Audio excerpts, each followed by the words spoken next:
Next on Everybody Hates Agnes.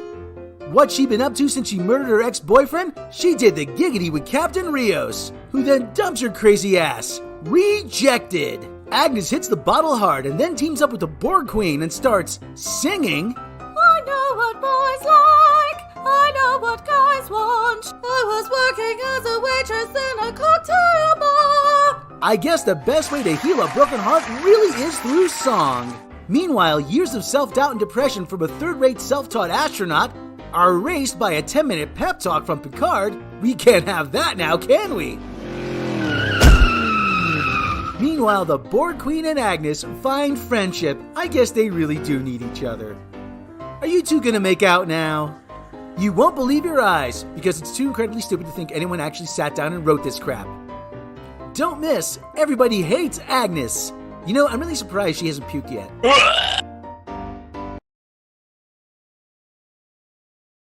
This is Tim. The following video is brought to you through the generous support of viewers like you. If you like this content, then please consider subscribing, liking, and sharing this video. And for those who are in the position to donate, this channel thanks you. And so does this orange cat.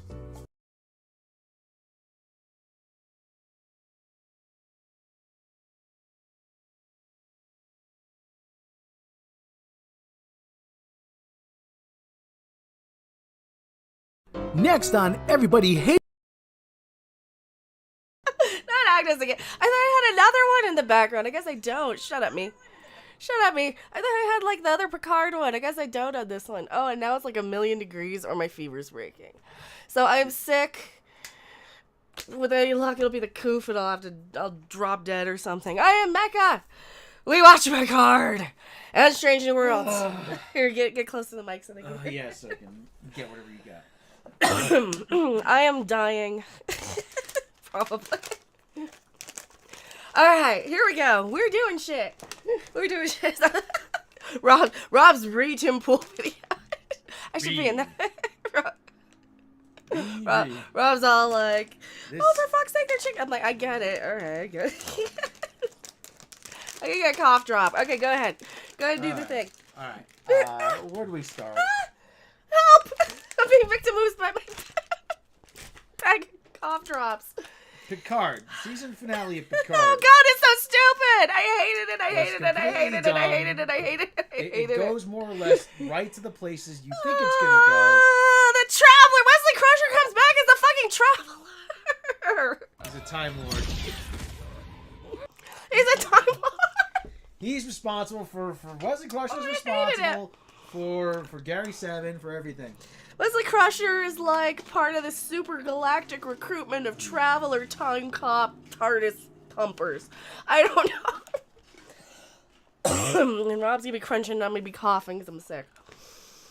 Time humpers are like that. He's a time humper. And he takes Soji, who's still wearing last year's stay home and order DoorDash wardrobe. She just wanted to show off how big a rack got. Man, leave everything else of her. We can't body shame this early into the thing. Well, it's 420 now, so it's 420. Who cares? Is it? Yeah. That's Why is my thing not working? Well, in some parts of the country. Smoke weed every day. It's 420. Here we go. You should see that. You should see his bumper on the Tim Pool one. It's bad. I'm like, no. I gotta take it off of there, and then I accidentally hit it sometimes. I'm like, nope, wrong one. Because I don't have anything labeled on my thing, and I'm an idiot. All right. There's 420 somewhere. It's actually Cinco de Mayo. It's Cinco de Mayo. So it's Cinco de Mayo, and it's May the 5th be with you. So we're gonna do, Revenge of the Sith. May the 5th be with you. Shit. Well, we're gonna find. Don't get a cold in the middle of summer. Oh gosh, it's like so hot now because it's been 30 degrees and 30 degrees. Now it's 70 degrees and sunny. I've been paid to see. Well, it's 420 on my how long we've been live. It's actually 340. 340 something somewhere. I don't know. You get this episode where Norman has gone before, right? Oh. Norman? I don't know. I read the thing wrong. Oh, I gotta put the chat up on screen. All right, Picard. Where is it? There you guys Now go. Picard. Okay, where do we begin? Begin at the beginning, I suppose. Let me pull it up on Because freaking... when I recount something, you get really angry. I know, well, it's because you don't begin at the beginning most of the time. You kind of skip around. I'm always angry. That's my shtick. That's my shtick. That's my thing. We're recounting what happened. Oh, Laris, you're such a hot Romulan piece of ass. And I'm is this Laris or is that? Yeah, that's Laris. Yeah. And I have a limp dick from because I'm old. Oh look! Oh my God! What happened? Oh look, Soji and like some going outside and. This is the previously on. Let me skip through. Let me skip ahead. Previously on Picard. Okay, so they're kind of figuring out what the hell to do because they all got because Agnes took the ship. Yeah. So they're like sitting around going dumpty dum. Hope we don't affect the timeline. Too bad they already have. Despite How many people have you killed in this timeline? The guy in the bar, all the rent-a-cops. I don't know. I'm pretty sure they ran over a bum. Right? You know, they stole that cop car. They killed all the Borg cop guys because they're not human. They're just Borgs. Yeah, Agnes fucked off with the ship. Good God. They have no internal consistency at all. All right. Oh, for crying out loud. So they're trying to figure out what to do. Dum-de-dum-de-dum. Look, the bullet holes are in the walls. From the war. what did they do with the bodies? They just left them there. Yeah. They just kind of forgot. Well, and so like Agnes was there. She was breaking into cars all crapping night in the previous episode. Eating batteries. Because she didn't move on to guitars yet because they didn't get to that verse yet. And what else is going on? Okay, so they're gonna team up with her. Is this the Mrs. Watcher? Doyle, yeah, that's Mrs. the Doyle. Watcher now. All right, Mrs. So they're gonna team up with her and the Watcher. So they got all these. I don't even know what's going on in this episode. We watched two of them back to back. This one I really, really hated. Their plan is they have to stop Sung from stopping the launch. Okay, for some reason, and then they decide, oh, okay, well, Renee has to die and live. For some reason, Renee Picard, his ancestor, you remember the one who's like, oh my God, oh my God, oh my God, oh my God, oh my God, oh my God, oh my God, and she just drinks all the time. So yeah, we got Romulan Mrs. Doyle, but this isn't Romulan Mrs. Doyle. This is her ancestor, who's also played by her because nobody. Like, everybody's ancestor looks alike, except for Picard. Why didn't they just DH Picard for being his ancestor? Oh, because that'd be a whammon. She has a really bad American accent. Still, I have a really bad American accent. That slips. We all set? Oh, then these two. Worst couple ever. She has sight-to-sight transporting. So she has a sight-to-sight transporter. Like, we watched this. We're just recapping because it just goes in one ear and out the other. She had a sight-to-sight transporter to take them from France back to L.A. To her apartment. France. We gotta get out of France. Get out of France. Oh yeah, she's attractive. She's a good actress. I just don't like her doing the weird accents. When Brits do American accents, they keep their lips really tight. They talk through their teeth. They talk through their teeth for some reason, like this. Well, that's because in the United Kingdom, like if you watch if you watch British actors, like I watch if I try and do a British accent, I look at Dawn French because she uses her mouth a lot to speak, but I'm terrible at British accents. So a lot of the time when you see like a British actor, they do use their mouth, like they use their lips a lot to overly enunciate. Instead of Americans, we just kind of slur everything. So, yeah, well, is that a good description of it? But yeah. Oh yeah, she's an attractive woman, Mystic Librarian. Yeah, she's good. She's good in this. There's how many producers in this? Did we figure out? 22 producers in this shit. So we find out. We have to make sure Renee gets on the. We have to make sure Renee gets on the launch date. I have to convince her. She has to live and die at the same time. Right. So she has to live and die at the same time, Picard. I gotta show you some of the dialogue. The pain of it. Other people's choices are their own to make, and this one is mine. So she's getting. This was my choice, Picard. I'm gonna go and sacrifice myself on their Europa mission or something. So she goes into the Europa mission that somehow is launching from LA. Well, okay, it's okay. So there is a site that Vandenberg Air Force Base that they are capable of launching from. But typically, but why would they launch some major important mission where they're going to Europa? Typically, launches happen from Florida because Cape Canaveral because it is closer to the equator, and it's easier to escape Earth's gravity. And they do them early in the morning because weather and shit like that. Raffi and Seven are the worst couple ever. Raffi, how much time do we have? So they have to stop, the drones and stuff. Now, Seven got shot and killed last time, and then what? Healed because... And she got healed because of Agnes. So she got all of her stuff healed, and she turned into the exact same Borg implants that she had in the first place.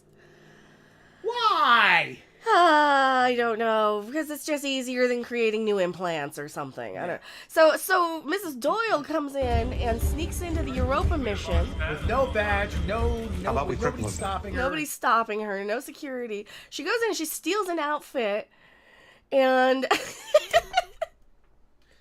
she walks through security and nobody stops her. She walks through security, nobody stops her. She doesn't even use her little face change thing. Like, she's taking somebody's clothes. Now, when she gets to her... Oh, and then Soong comes in. He's like, I gave you all this money. Why, what do you mean I can't come in? So he's going to come in, and he starts shake being hands nasty with the men and women who are about to create the future. Well, with all the quarantine protocol. I'm sorry? He's so unlikable. He's such a dick in this, too. Well, that's kind of the idea. I know, but I guess it's supposed to be, but... My donations not buy me 5 minutes of FaceTime? Of course. Yeah, Senior Sticks. With all my donations, yeah. Senior Sticks. Well, it's the future, Mecca, so they can do the launch from L.A. now. 2 years in the future? 2 years in the future? But then again, they have all this technology, too. Oh, for crying out loud. Yeah, not like a flight mission team will have 10 people. Everyone will generally be familiar with each other. Yeah, so she steals this chick's stuff. Then she comes in to talk to Renee Picard. I'm actually ready. I'm ready. I'm not having PTSD anymore. So there's nobody there with her. Nobody there with her. So she turns around. No security outside her door. No security outside her door. The door's not locked or anything. She can just find where she is, getting ready to launch. Just like that. How would you know? Well, would you Google it? Her name was on the sign. How would they even know what building and what door to go in? I mean, did they Google it?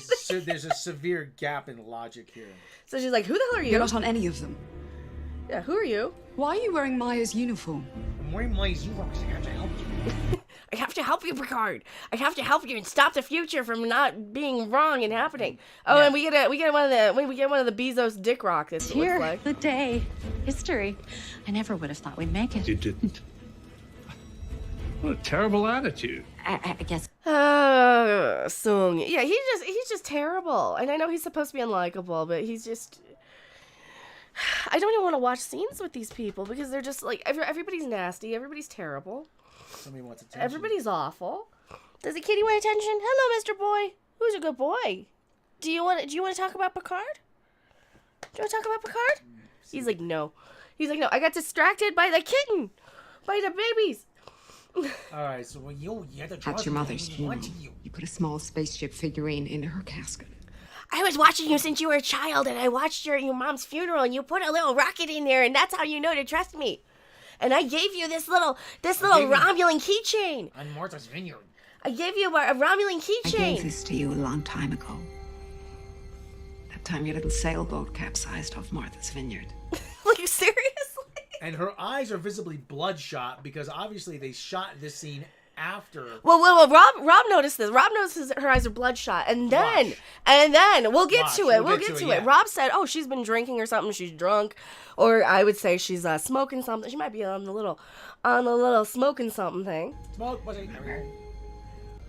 But no, there's a reason for her eyes being this red because they shot this scene probably after they shot another scene that's coming up a little later, just so we don't jump in. And all this is 13 minutes into an episode that seems like it's for crapping ever.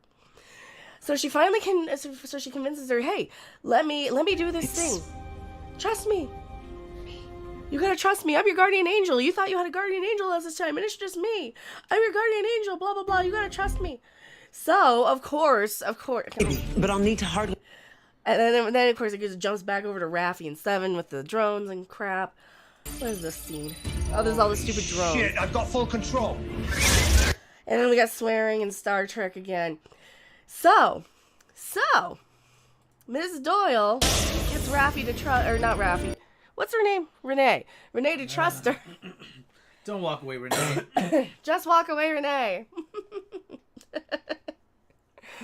Stone Puppets wants me. Well, my name is Mecca, and I think Jesus is awesome. Well, thank you, Stone Puppets. But we do have a special 666 super chat.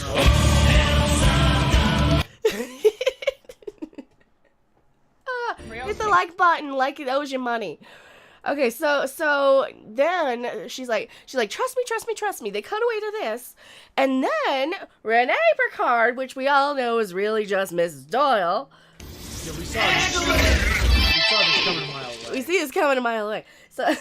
So she comes out and has a little encounter with Data, or Soong, whatever. Oh my god, there's a crazy woman in there. Neurotoxin. He's got neurotoxin on his hand. And how does he? And I guess he touches her, and she dies instantly. How does he peel it off without getting? How does he peel it off without touching the neurotoxin himself? How does he close his hands? How does he clap? How does he do anything? Do you think he would have accidentally touched something and accidentally killed people with the neurotoxin this whole time? How does he? Yeah, so he's got a neurotoxin. He opens a doorknob or has a drink. He's spreading this neurotoxin everywhere. So he spreads it everywhere, and then she dies, but the rocket still goes up. And surprise, surprise, it's Mrs. Doyle all along, because of course it's Mrs. Doyle all along who got poisoned, because they decided that one Renee has to die and one Renee has to live. Because you couldn't just, I don't know, incapacitate Soong. You couldn't just fucking do a Vulcan neck pinch on him. I mean, you're Romulan, you could probably do it. Didn't they think of that? One Picard has to die, one has to leave. That's right, one has to live, one has to die. That's right. I'm still talking like I got my mouth wired. So there she is, and she turns and she's like, and I'm Mrs. Doyle all along. And she has the Avengers face technology down. They stole the plot from They stole that from the Avengers. Of course they did. But Alex Kurtzman just has a boner for Marvel stuff. That's all. No, really. Everything, like with the holograms, that they were doing this stuff, plucking stuff out of the air, and in Into Darkness what am I drinking? Green tea. Into Darkness with the debris field. That's Iron Man and the Iron Man suits, and everything looks like an Iron Man suit. Yes, that was Mikey Spock's Red Angel thing. You know, he has a boner for everything like Marvel. He wants him to be Marvel. And look, so this is why her eyes were bloodshot. I think they filmed this scene first because she's there dying because she's got this neurotoxin, and he tells her, "Oh, look up! There's a launch up there." So he tells her to look up. You have to. Oh, this is all so you don't feel alone, Picard. You need to stop feeling alone, Picard. Yeah, I pick on this poor woman. She's killing it, though. She's doing the best she can with this shitty show. It's not her fault. It's not her fault. I mean, everybody's doing what they can with just. I feel bad for picking on these people. I mean, it's not the actor's fault that they're writing shit. And so, okay, so this is back at Soong's lab. I feel so bad because, I want to see her in something good. So now we're back at Soong's lab, and he's all ticked off. Darn it! I failed. And she's got a loose object in the cabin with her. We gotta remember those who came before us. So she's got a little Romulan keychain of their ears. Wait. There's a diversity on screen. This guy's Japanese. Oh, nice. So Japan gets into space on the Europa mission. Sweet. Just don't go out there and find Destroya or Space Godzilla. You can't have an American on that mission. King Ghidorah. See, that's what they're going to find. They're going to find King Ghidorah on Europa, and he's going to be the thing that actually saves all of humanity. And I would be happy. And now I just want to watch Shin Ultraman. When does that come out? So he's all pissed, and he breaks his little piss vials that he's storing because he's crazy. I will give him up for this. They did spend money on a good monitor. Yeah, they spent money on good monitors. Damn it! So then somebody hacks into his computer from, the library? And guess who it is? It's Soji! Or not Soji, whatever the crap her name is. Corrin, I don't care. Of course, she's not on a laptop. She's got a VR headset on because the future. Yeah, because it looks more sci-fi. Because we wanted to give her some Google glasses, because product placement, I guess. I don't know. So she starts deleting all of his records. Is that a Reading Rainbow reference? Yes, that's a Reading Rainbow reference. Okay. Take a look. It's in a book. And then you can hit somebody. Yeah, like if you don't know how to read them, you can at least use them as a weapon and smack somebody on the head with it, right? Hi, Dad. Hi, Dad. Hi, Dad. You killed all of my sisters, so I'm going to kill all of your data, so you do worse stuff to new people. Senor Stick says it's an Oculus Rift. Oh, it's an Oculus. I'm pretty sure they got some money for product placement. Probably. Okay, Oculus Rift and Tesla. Those are the two big product placements in this. Right. And I go for ice cream. Corey, I want ice cream, too. please. Please don't delete all my work. What are you doing? You're deleting all my life's work. Oh no. I better call my brother-in-law, Ed Bernstein, the lawyer out in Vegas. Oh no. He'll sue your ass, Soji. Oh, no. Give me my stuff back. Files deleted. Then you need Ed Bernstein, attorney at law. Isn't that his brother-in-law? I think that is his brother-in-law. Ed Bernstein. Is Ed Bernstein related to Brent Spiner, his former brother-in-law? Because he used to be on the Ed Bernstein show when I lived out there.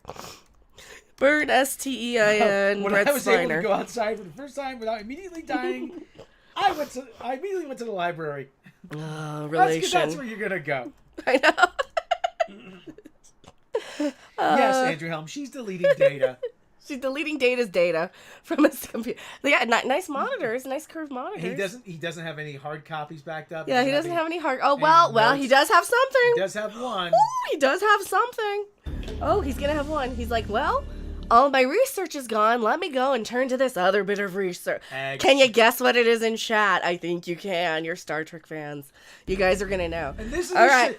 What's in the drawer? Let's play a this game. shit What's that in the makes drawer? this is Type it in chat. What's in the drawer? A file with whose name on it is in the drawer. This is the thing that makes my blood absolutely boil. Where is he? No 24th century cloud backup. Yeah.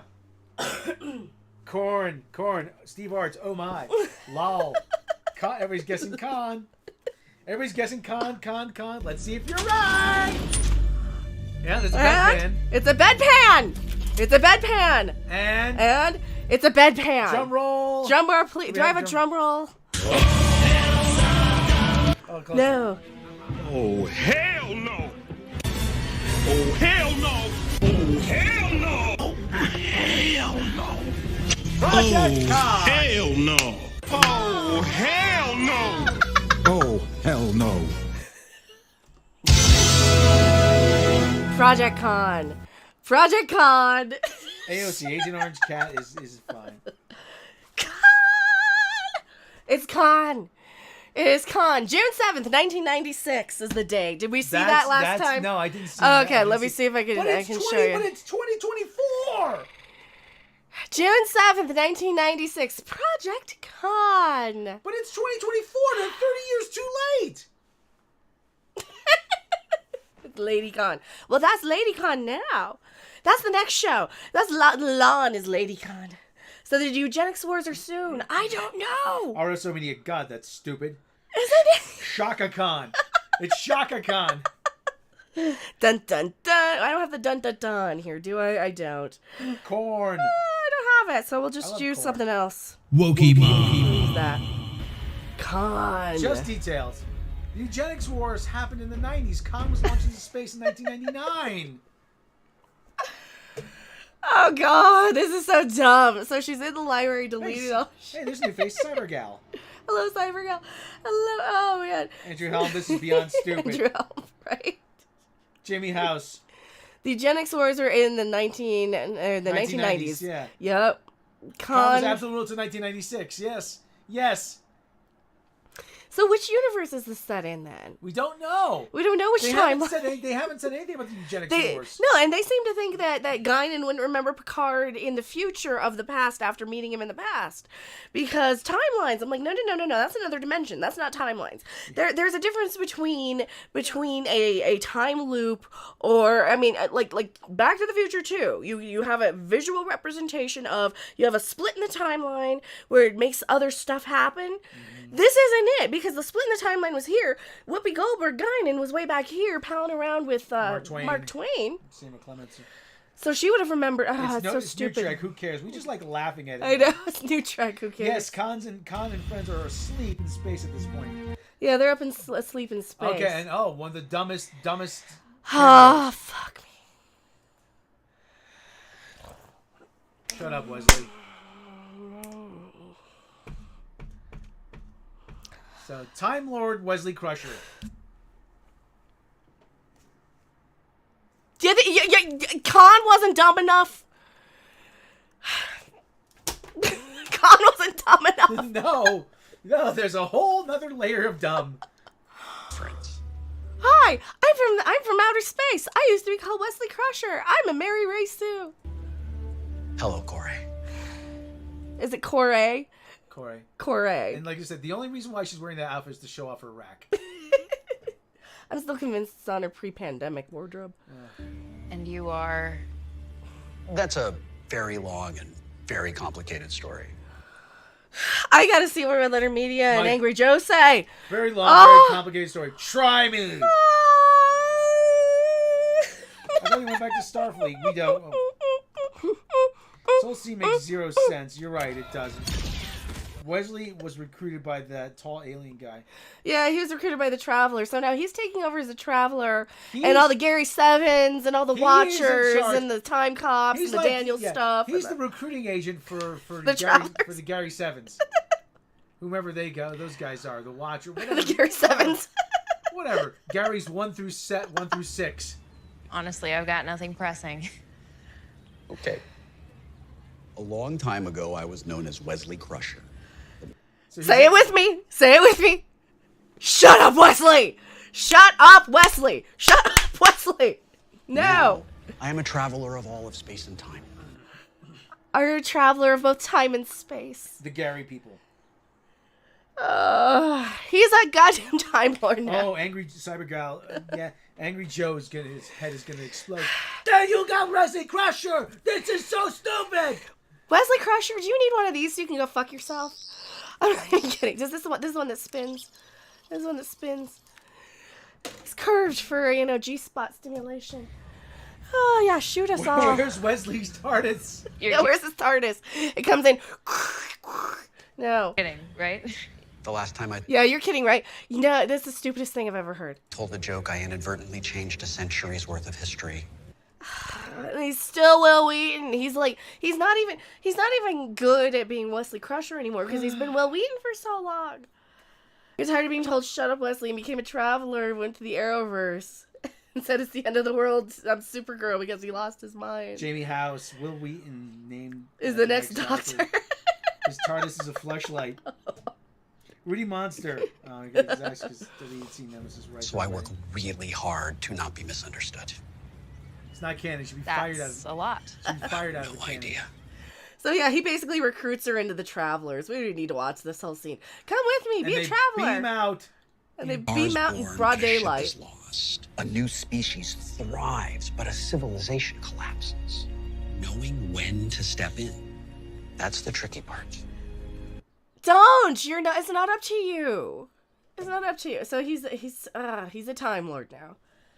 Dub. Hey, are you Sheldon Cooper? Yes. See, made no sense. Oh, that's the next thing. Oh, wait until we get to Strange New Worlds. Oh, wait until we get to Strange New Worlds. Oh. This thing made no sense. Yeah, why bring him in? So he brings him in. So they bring him in to tie up the stupid Soji shit. Why do we need the Khan stuff now? For no crapping reason? Why do we need that? What does that lead into? Next season, now they gotta go back in time into the 90s and make sure that Khan's created so that... Unless it's either an Easter egg, just so people say, ooh, look. Khan, I know Khan. Yeah, I know Khan. Or to try to tie it back to this series. Try to tie Khan back to this series and try to make it all connected. Or they might be still doing the Khan series, which I really doubt. They're not going to let them do the Khan series because Nicholas Meyer wrote that, and Robert Meyer Burnett said it's really good. Yeah, and if Robert Meyer Burnett says it's really good, they'll never do it. They'll go in and take a couple of the stupidest parts of it, and then they'll build it off of that. Yeah. Which is worse, Wesley or the 13th Doctor? Ooh. Advantage push. There are no winners here. Well, but okay. Wesley because he interferes with Star Trek. I'm gonna say that. And I like Star Trek. I care about more about Star Trek than I do Doctor Who. Her hair looks like a bad haircut growing out. Probably, yeah. Mm. The first one leads Star to Trek a is great way perfectly to normal going life. back in time stuff for a long Yeah. time. So he gives her the choice. Oh, have a perfectly normal life, despite the fact that you're a genetically engineered something Super. that isn't even a human, but you're like you're like a lab experiment. Wait, is this a recruitment speech? I'm not done. I'm gonna say her acting's actually really, really good in this scene. I like her acting a lot in this. I don't hate her. It's just, like I said, she's got impossible material. Yeah, her acting is really, really good in this one.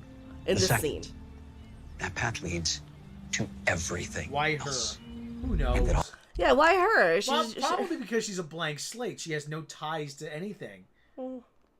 You know? She's just some random human. Well, and if you let her stay there, it'll really, really interfere with the timeline. Random human that nobody's really going to miss. Human. You know? This is all in the Mirror Universe and Project Con and Con. I don't think this is the Mirror Universe because like they came from a universe where Jerry Ryan, Annika Hansen was pretty much Earth's Hitler. You know, like a oh, and we need to eradicate all these species, and she's the president of Earth, and so that was like a mirror universe to this, and then the main universe that this is in is filled with, you know, Admiral Hubris. Shut the fuck up. But Wesley, her. where's So I can't think that's the Prime universe or the Prime TV canon universe. So Offers a chance to give your life purpose and meaning. But I cannot guarantee your safety. so he takes her off, and she's like, "Yay, okay, let's go, let's go." Are they gonna do Are they gonna spin this off into an assignment Earth? Are they? I'd hate to think so. Oh god, because they had to set up all that. Were they just setting up backdoor pilots in this whole thing, and they're gonna have like a Gary Seven sort of show with her? Oh no, that's gonna be bad. So they beam away in broad daylight. They had to make sure it played Under the cover of daylight. Of course they are. In the middle of an open gazebo where people probably will see them. Because she had just left the library. Nobody's around. Nobody's around. Meanwhile, back in Chateau Picard. I could find. So we'll never know if it worked. It did. It had to. Oh yeah, they're cleaning up. They're cleaning up all their evidence, despite the fact that they killed how many people? There's a whole string of dead bodies. Oh, we're trying to clean up all the butterfly effect stuff. And everybody had their cars vandalized by Pookie McGeezax. Oh yeah. Like there's so much stuff that they don't. Don't give them ideas, Rob. So everybody realizes that he's super happy with Lady Doctor and his mini-me over there. These two, worst couple ever. Oh my God! This is like the least least hot lesbian kiss I've ever seen. Oh, we didn't get there yet. So Raffi's like, hey, we gotta try not to, because they're saying, oh, we gotta blend in. They're basically doing the scene from First Contact where they're like, what do we do? Try and blend in and not get noticed and that shit. Remember? Yeah, so that's what they're doing here. Whoops, I timed out somebody accidentally. Oh, no! I'm sorry, though. I timed you out accidentally. I'm sorry. How do I do that? I don't know. Why did you time it out? I was scrolling through the thing, and it just hit. I'm sorry. Oh, boy. Sorry. Timed you out accidentally. What are you doing? I was scrolling through trying to catch up. Okay. Well, it's right here. I've got it, like, here and here. Well, I'm sorry. I'm sorry, Rob timed you out accidentally. Ooh. That's Rob's fault. He's an idiot. Yeah. I'll smack him for you. Yeah, she's gonna smack me. Yeah, why couldn't they kill off Raffi? Can I can't undo that. I know, don't undo it. You'll make it worse. Okay. Don't undo it, you'll make it worse. Let me just close the chat. Yes. Stop helping, Rob. You're making it worse. Now I gotta type. Sorry, Rob timed you out.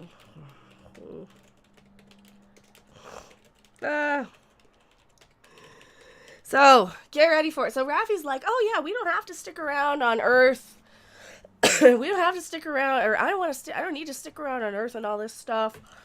Or don't think that, I'm going to go work on myself. Don't think that you and I have to stick around together. We're still and spend every waking moment with Rafi because, I'm actually feeling like I want to I hate focus this. on Good. Can we get rid of Rafi? You can go off and do your own stupid thing and go find some other Romulan elf who's cosplaying as Lame of the Rings to go and be a fake mommy too. For a change. Yeah, because, maybe this isn't half bad. And then she stammers and wait for it, they kiss. There you go. And they kiss. Like I said, they kiss. Nothing. And it's like the least hot kiss scene ever. It's not even a hot kiss. It's not even like an interesting one. See, like a kiss. It's not even like... Wait. Let me make it better. Let me do the thing. Here, let's do it. Make it better. Yeah, because, maybe... Yeah, I gotta time it right. Better? Not really. No, not really. We've seen better lesbian kisses in Star Trek. No. Worst kiss ever. Didn't make it better, did it? Nope, we've seen not better. So they're deciding to be a couple because reasons. Picard goes and hides the stupid key back in his house. I'm going to put this here. I'm going to put my key away because my mummy killed herself in that room and I need to make peace with it or something. I don't care. And Q. Why is Q the only decent part of this? John Delancey is nailing every line. He's still Q. He's still acting like he's the only one who cares about his character. Why is he the only one who cares about his character? He's like the best one in this. Every line he's got is good. Well, isn't that the eternal question? Know thyself. There's been so... Actually, it's not the lines so much as his deliveries. Because the lines are so terrible, over the top, bad poetry. It's like we're being forced to listen to Vogon poetry. Oh, from yeah, that's what it feels like. Because Delancey's actually not unlistenable, but everybody else's like super profound poetic moments are just like a bunch of stupid people who think they're way smarter than they are. So much loss, so much death. But you fixed all that. And it's terrible. Now I gotta sneeze because I'm sick still. I'm sorry. So Q is better than everything else in this series. Forever the boy who with an errant turn of a skeleton key broke the universe in his own heart. No more. See, the dialogue is so fluffy. It's foo-foo. It's foo-foo dialogue. Q can get away with it because it's Q. These other assholes can't. They're not Q.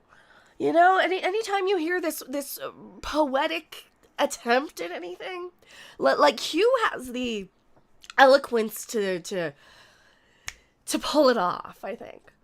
You are now unshackled from the past. As I leave you free. I mean, now that I listen back, it's pretty bad. Actually, we have 20 more minutes of this to go, Rob. There's 20 more minutes of this. Oh, God. There's 20 more minutes of this. It doesn't end. It doesn't end. It doesn't end. It doesn't end. Now they're like, oh, what do we do? Well, we're going to go off and try and blend in and not be noticed and stuff. Oh, well.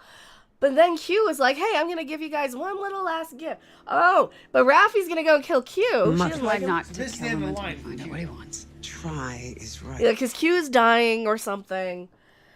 And Raffi wants to kill him. Raffi's all pissed. Say, Raffi wants to kill Q.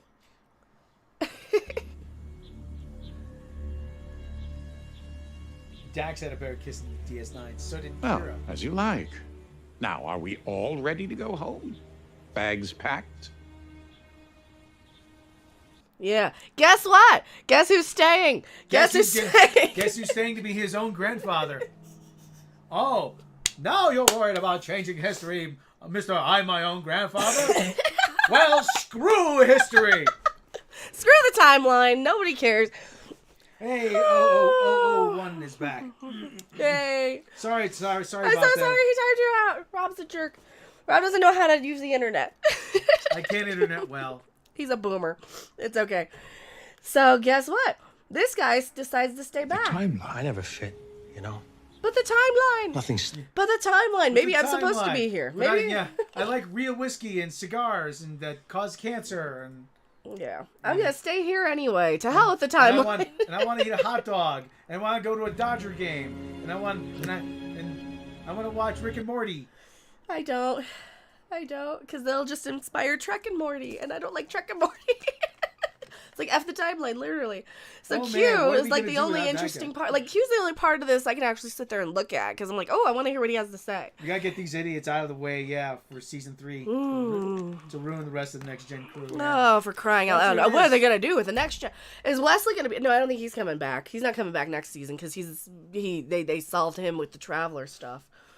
With Soji or not Soji. So he's like, I'm staying here with this hot lady doctor chick and her bratty kid. And her bratty kid, you know. And Picard goes up and hugs Q. Q, can I have a hug, please? Yeah. All this. Like, what the crap? Stiff Picard. Stiff Picard, who kicks his feet off at the desk when he knows somebody is coming into the room, is now this touchy-feely... I want to hug you. Let's give each other a man hug. I mean, at least this sort of relationship between Q and Picard, at least that dynamic I actually kind of can see them going to, unlike in season 1 where they were trying to, Picard blames himself for Data. Picard didn't like Data. I think Picard had more of a thing with Q as far as I almost would buy if you were gonna tell me, oh yeah, we need a Star Trek series where Picard and Q have to resolve everything one last time because Q needs to make peace with his own mortality and he's gonna die. That would have been an interesting concept had it not been filled with all this other crap. Yeah, I guess aromatic syndrome is kicking in.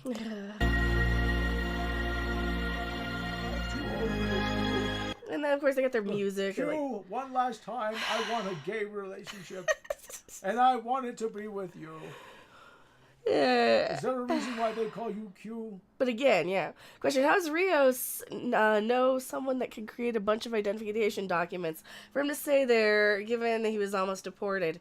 Well, he knows the lady doctor, and I'm sure she deals with a whole bunch of that with her clinic or something. Yeah, with the clinic. I don't know. Well, they do, in the end, they kind of say what happens to them.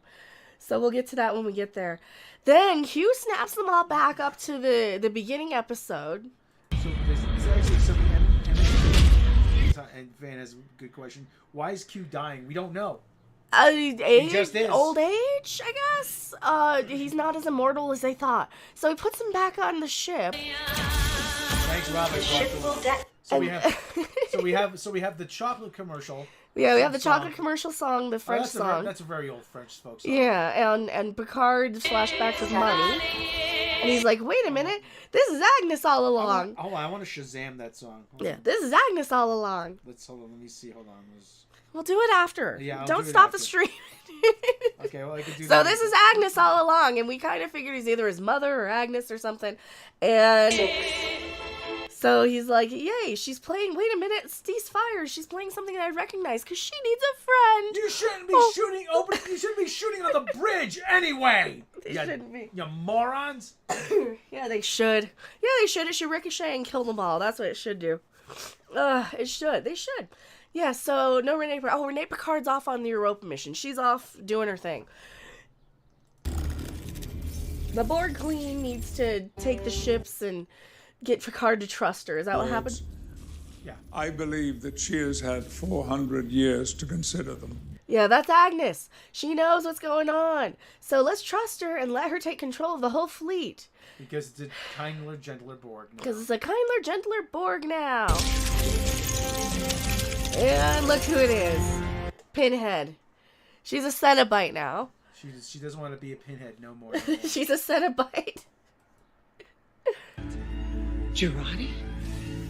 I'm glad you still remember the song that calmed me when I was a boy. I'm glad you remember the song that called. Did they play that song ever? I don't know. And you just I don't remember. Spit on my Oh, I'm sorry. Well, for all the times you spit on me. It's alright. What? Wash my eye out. Oh, shut up. Well, for all the times you spit on me, I have it coming.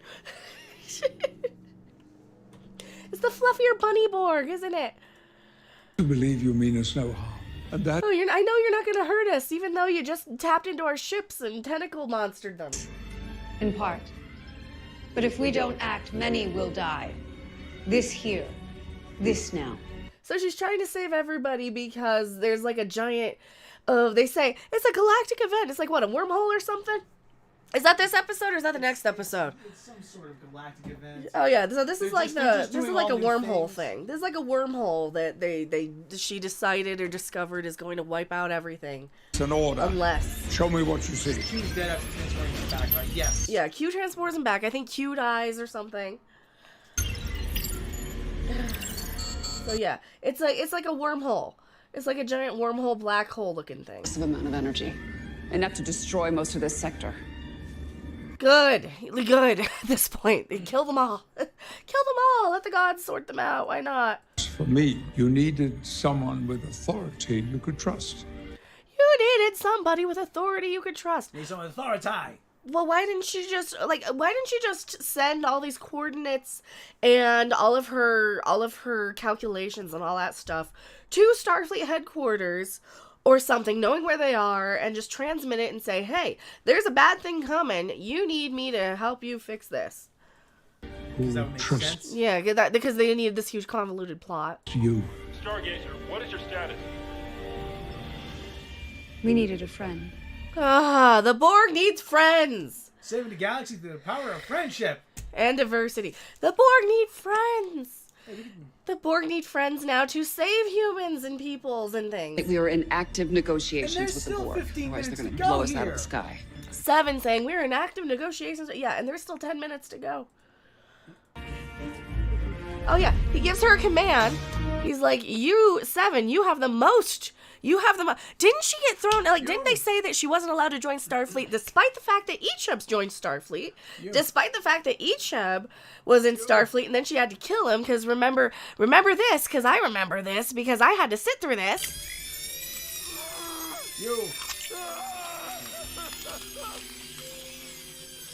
Pretty sure he was in Starfleet there. You blondie with a nice tush. Yes, you're in charge now. I'm just an old white man. Is the Borg about assimilating slave friends? Yes. Yes. So 7's like, go, trust her. Trust the Borg and the giant space Agnes, vagina. be brilliant. Always. So now she likes the Borg now that it's her friend Agnes. Yes. Someone actually tell you, Algo's got it. Why Mystic Librarian? Doesn't the Borg have thousands of ships and hundreds of worlds in the Beta Quadrant? Yeah, they do, but yeah, you don't ask those questions. Why can't we be friends? Because. So here, all the ships come in and they do a thing. Because something. Because all good things. That's why. Recalibrated. Do you copy? So what are they doing? They're using the shields to reflect the I don't know, a bunch of stupid sciencey stuff that they don't understand. I try not to pay attention because it's just gonna honk me off, and I'm just gonna be like, why didn't they do this, and this? Plus I'm sick, so that's okay. So the thing blows up, and all the shields fix everything, and it blows up on itself, and it turns into. You just saved billions of lives. Oh, who cares? Billions of lives that she was going to assimilate earlier. It turns into a giant, basically, transwarp conduit to somewhere. To somewhere, we don't know. Where does this turn into? I have no idea. Who the hell knows? So she says, hey, I'd like to join Starfleet and guard the wormhole. No, you're the Borg. Unlike any I've ever seen before. Of course. Created by whom? Even with our collective knowledge, that answer remains elusive. And that'll be what they have to find next season. Who created the giant new transwarp conduit to wherever? Close observation. We request provisional membership in the Federation so that we may remain here. See? She wants to join the Federation now. The Borg in the Federation? Because Agnes is now a like, and this isn't even Agnes, but like, okay, if Agnes was the Borg Queen all this time, or this Borg Queen, what about the other Borg Queens? What about the? No, they don't count. What about the regular Borg Queen that was trying to give Data skin? What happened to her? Yeah, Alice Creech. Yeah. Yeah, what happened to her? What happened to the Borg Queen in the Delta Quadrant? What happened to The Guardian at the gates. And Greetings, my excellent friend. Thank you so much for subscribing. And then to remind you of Star Trek, because nothing up to this point has been Star Trek. Hey, this might be Star Trek a little bit because we kind of have the music. And here we go, Guinan. It's been more clever than observant. So this is all a whole bunch of pointless Guinan crap. She basically says that Rios and what's her name and Dr. Hot Lady chick went off. This is a picture of them, I think. They're standing in front of a truck. They went off and like started up a med clinic somewhere and saved the galaxy. And the kid was the one that was responsible for saving the environment. And her kid was the one who was responsible for saving the environment using some microbe or something that they found on Europa, and he did something with a whole bunch of people that cleaned up the oceans and fixed the environment and all this stuff because of something that they had out there in space. And Guinan used to hang out with the couple because, yeah, reasons. That's all it ever is because of reasons. Because the script said to do that. Because it was in the script. Oh, and then Picard makes peace with Laris or something. Is he making out with her now? Because she said she was gonna leave. Her bags are packed. And then he goes and kisses her. In our lives. He's like, I changed my mind. I want a hot lady Romulan. Let's suck face. And then they fly off into the sunset, never to be heard of again. So Rios is there twice. Yeah, he's there twice. So yeah, when Picard lands in 2024 to go back in time with Guinan, or before when he's in the future. I don't know. So yeah, so Rios is there twice. No, I don't think Rios is there twice. He's only there because he had been dead long before. Because Guinan's like hundreds and hundreds of years old. So Rios has his lifetime. He lives to what, like 60 or something. This Guinan's like 400 years older than the young Guinan. So yeah. Even though she should have been the same thing, Q died for this. Yeah, and that's what happened in this one. It's shit.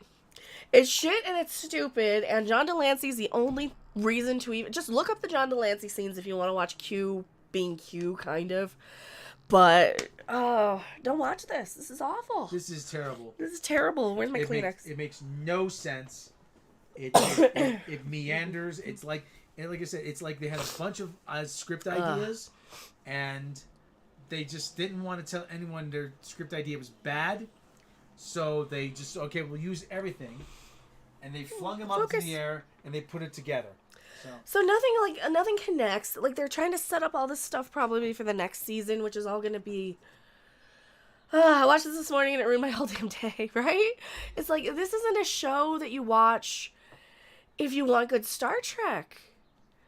And no Locutus. Yeah, like, nobody remembered Locutus. Nobody remembered... Like, that. Well, they didn't see that episode. They never saw Best of Both Worlds. They never saw anything. No, they only saw the cage. They only saw the cage. Guess what they only saw? The cage. They only saw the cage and Measure of a Man, and they didn't understand Measure of a Man. Now that part's done, we spent an hour recapping that one. Maybe it was like Ghostbusters 2016 and massive ad-libs. I don't think they could have ad-libbed it. Like they're not... You have maybe Q could have. You can tell he's doing that. He's like really, really chewing on that dialogue, which is great to watch because I always love a good Q scene.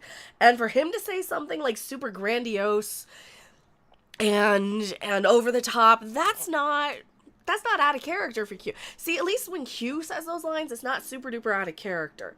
I'm defending Q because he's one of my favorites in the whole freaking universe. I think you might be able to tell a little bit. Maybe, I don't know. For anybody who might not know where I get that from. Well, Jean. Okay. Now. But wait, there's more. But wait, there's more.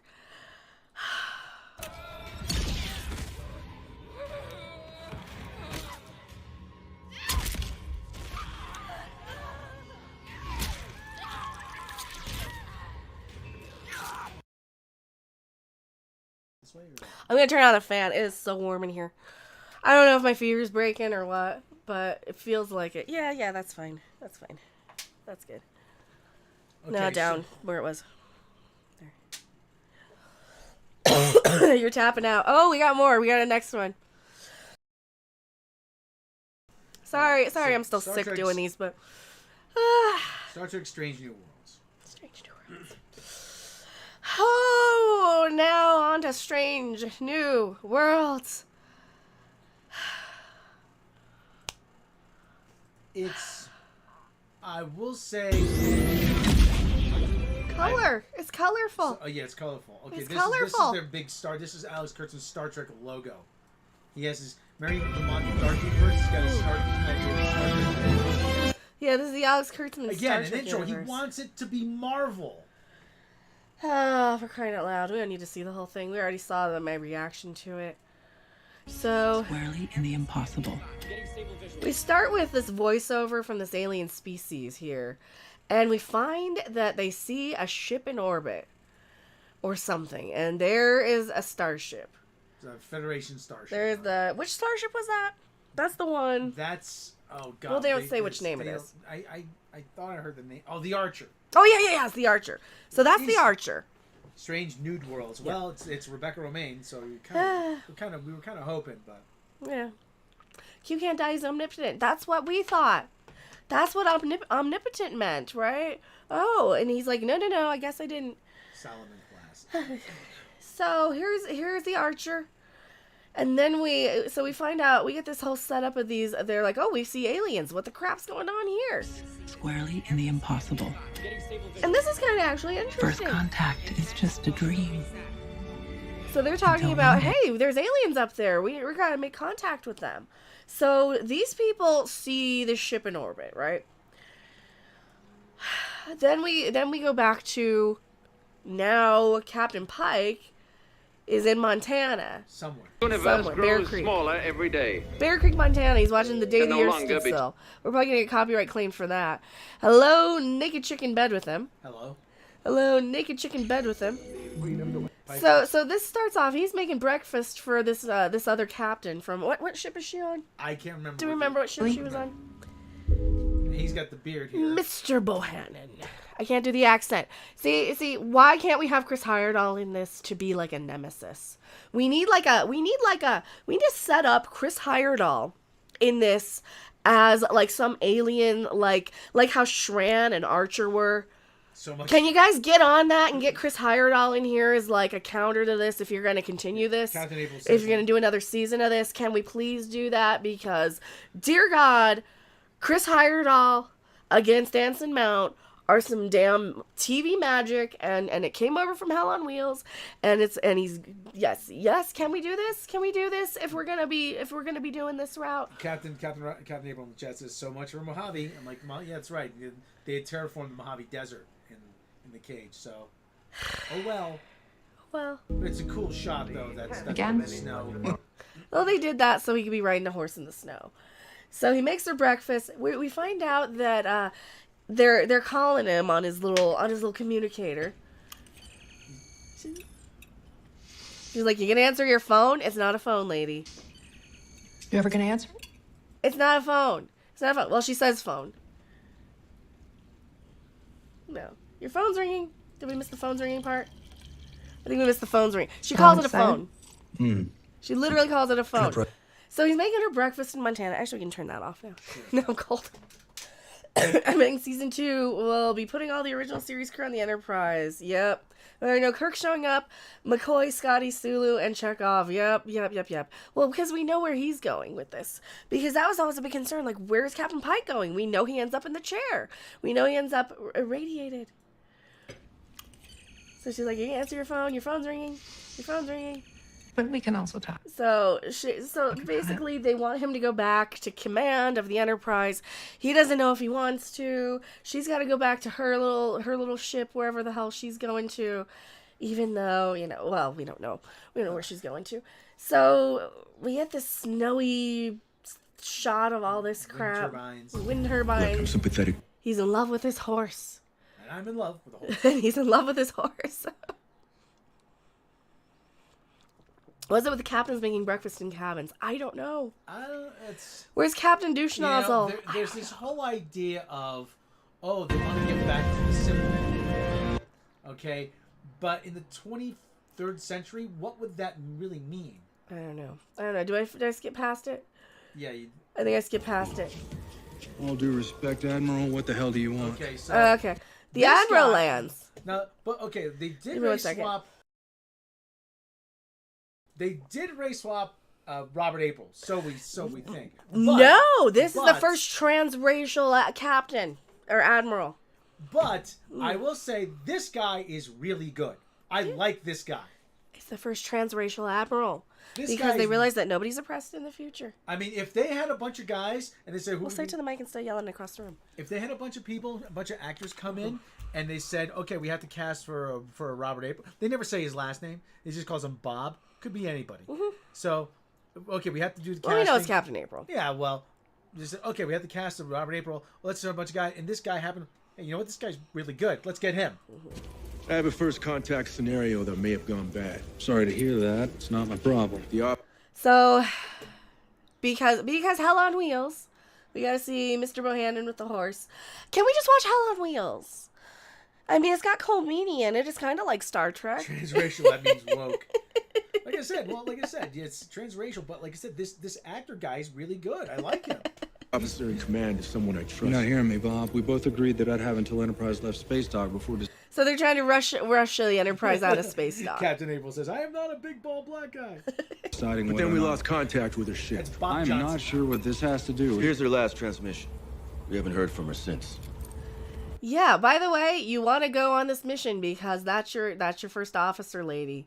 Chris, mine used to be a lot like that. Shit. Go back. So he's got Una. The up final there. front Una. command. Did they show her? Is that Did I a skip speed? past it? I'm skipping past it. She's number one. Her name's Una. She's number one. Her name's Una. So we got the first transracial Captain April. There she is. She couldn't stay in space dock. She couldn't take time off, so she went off on this mission on the Archer. Really? How long were they in space dock? I forgot. They were for a while. Yeah, probably a few months at least. Why they refit everything? Yeah. So she's off on the Archer because she didn't want to take time off. So she goes off and gets herself screwed up on this first contact mission. Of course, the Enterprise is the only starship around. And the Enterprise is the only one that they can send. Well, I think they do because it's more of a personal thing too, because that's his first officer. He's the most experienced. He's the most experienced captain. Yeah, he's the best one or something. I don't know. So he's like, I don't want to do it. And they're like, no, you got to do it because you're the captain, because that's your job. And then we wouldn't have a show, and then we'd have to just have learning disabled Spock as our whole thing, right? Sean Russell, Bob's your uncle. Thank you so much for the super chat. I gotta sneeze again, and I gotta probably blow my nose here in a second. So I'm gonna wait for that to pop up here. Oh, how many producers was this? 22. 22. Thank you so much, John Russell. Is this the show where they made Spock gay? No, they made him learning disabled in this one. He's totally not gay in this one. That's like a progressive rock band, learning disabled Spock. That'll be my new prog rock band. Alex Kurtzman. And Akiva Goldsman directed it. Excellent! Yeah, blow my nose here. So, this honked me off. So I like how Vulcan looks. It looks like you think One would Vulcan think. would look. So. You asked me here to this spot. They basically Sheldon Cooper lines at each other for about... Oh, we have Steve Botham. Oh, thank you so much, Steve Botham. This is to help with the mental trauma of Savior Picard. Thank you. I appreciate it. I gotta get up and blow my nose. Give me a second. Take the hot seat for a second. So, okay, so like I said, so... Take the hot seat. There's me, everybody. Because, yay, I'm still sick. I'm still sick. I'm sorry. I don't want to be snotting all over camera. Take this personally. Excellent! So what they do is the Vulcan looks kind of like how Vulcan you think would look. Yeah, Vulcan looks okay, but they basically say, "Oh, query, answer, query, answer." Like, what the fuck is this? Freaking Big Bang Theory? Captain, well, yes, I'm taking this On personally. the anniversary of our first courtship event, you owe... So basically they're dating. No, this is T'Pring. Steve Botham wants to know if I'm going to jiggle. Okay, I'll jiggle. I'll jiggle. I'm waiting for my nose to decompress. Because I'm still sick. Sorry, everybody. All right. Wearing ritual mating colors. So I am. And yet the entire meal has passed without you. Querying. Query. What the crap is this? Big Bang Theory. So this bugged the crap out of me. They just keep. They try to make it so lining each other. Overly logical. Mating practices. Even though they're like flirting and smiling at each other constantly, they're smirking. He's smiling all over the place. I may have assumed too much. I have been away, which can mitigate tradition. I have no. We have gone to dinner. Now it's time for the customary boning. After buying you a meal. Should we go back to your place or mine? She's smiling. She's smiling too much. Will you marry me? She asked him to marry her. I was beginning to think you would never ask. Which, I now believe, was the idea. Yuck. He made a joke. I didn't think he learned how to make jokes until far later, though. Well, no, but he did say one time, remember Chekhov said something, I was making a little joke, sir. Extremely little. That's true. Spock gets humor. Spock gets humor. Yeah, it's true. Why would he try it on to Pring, though? I don't know. Extremely little. So here, she gives him a little marriage necklace thingy. There you go. There's the key. Come back to my hotel room, Spock. And I just have it for one night. And then they make out. Oh, is this hotter than Raffi's? Where's my soundboard? Where's my soundboard?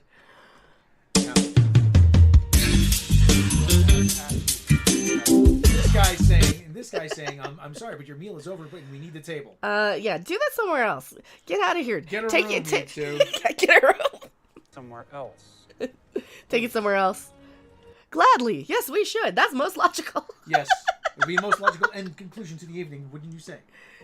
What an excellent idea. God, this is so dumb. I think this is unintentionally hysterical. I think so too. Vulcan sucking face. Vulcan making out is illogical. Oh, I know. And he's smiling again. And she's smiling. Like they didn't forget their Vulcan. Oh, it's hilarious. 10 years it's so later, bad. 10 years later, he tries to throw him under the bus for his best friend. Right? Michael Goodall, this is so bad. Yes, it is. Okay, all right. Let me just go on record saying this is not nearly as bad as Picard. However, that is a very low bar to clear. Yep. Being not being as bad is Picard is not difficult in and of itself. They've managed to do it. But however, the benchmark is extremely low.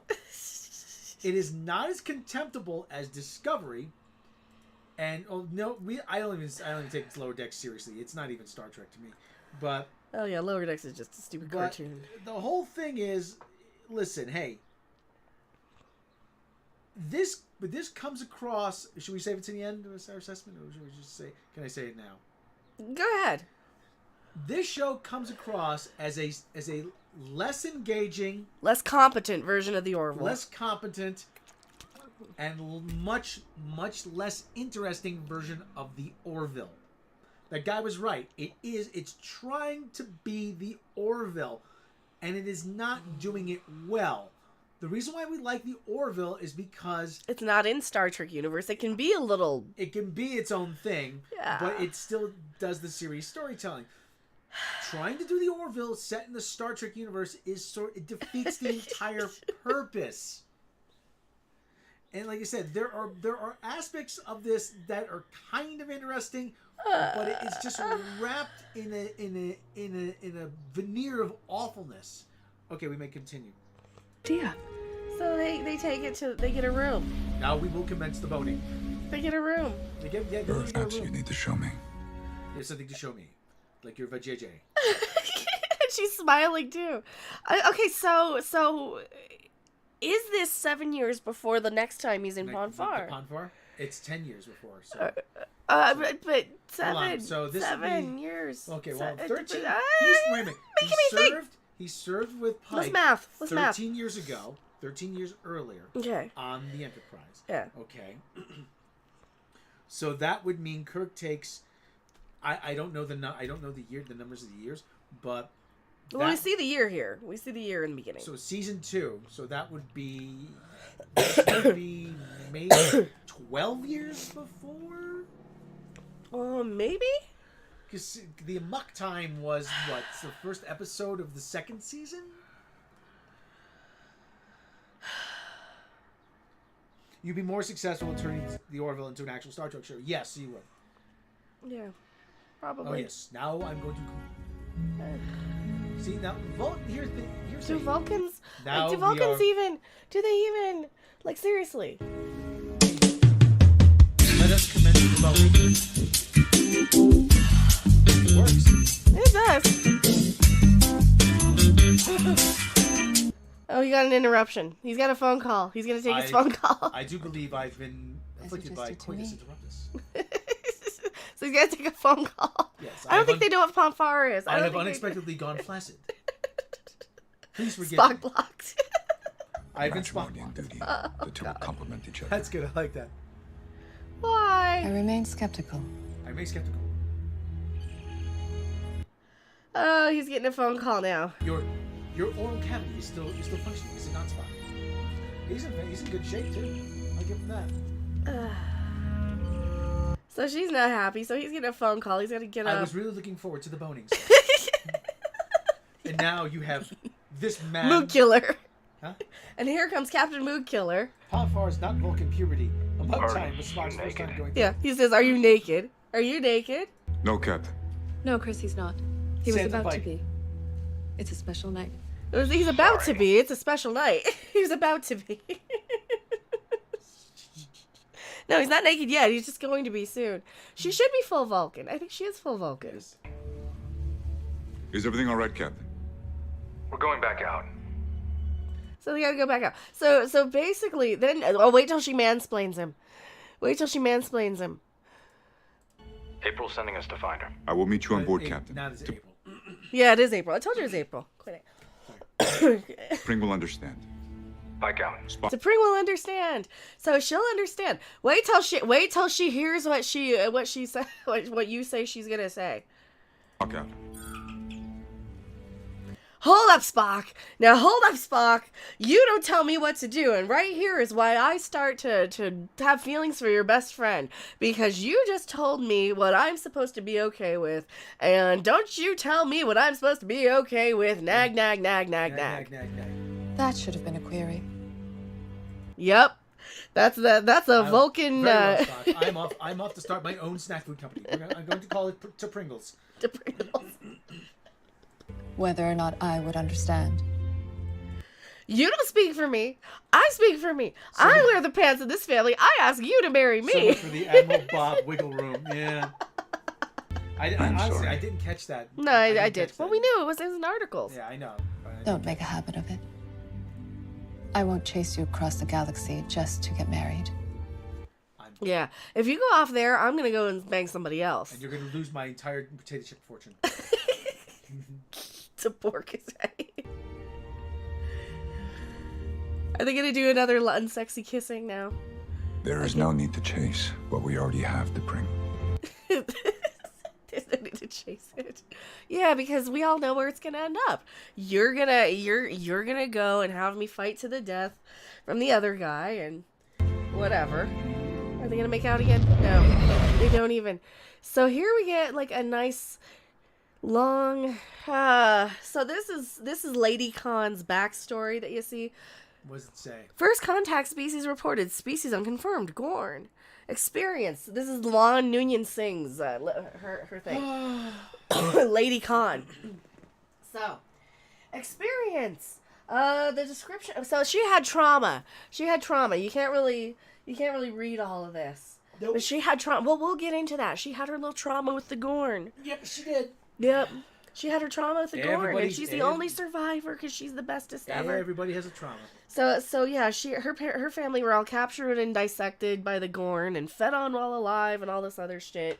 And she was the one that they threw back into the pond, and yeah. Oh, it's so dumb. It's so stupid. I'm coming to transport coordinates. Stamets cleared to transport. Stamets? I still hear Stamets cleared to transport. So they're coming into space dock. It's very nice looking I show. mean, it looks like flying. It kind of looks Star Trek-y. You know, you get like the ship scenes and like that's kind of Star Trek-y. That's the pretty nice Trek-y. bow shots. Yeah. So he goes and he teleports over because they don't want to just dock, I guess. How are you, Mr. Spock?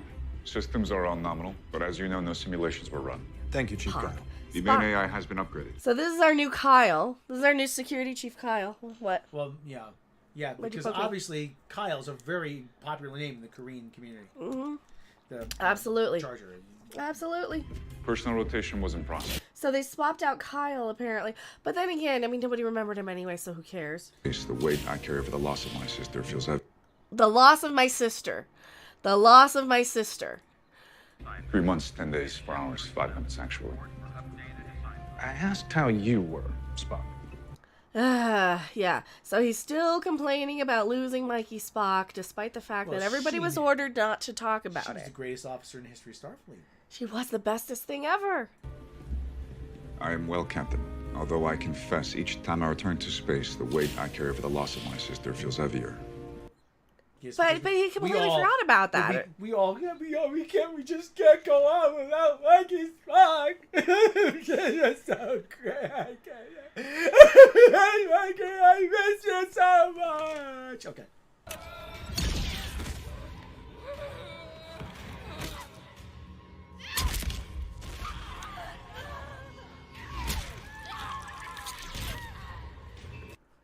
Yeah, way to follow orders and never mention her again. Sorry, I miss her too. You miss her too? She told you once she was up your ass correcting you in every opportunity. Why the fuck would you miss her?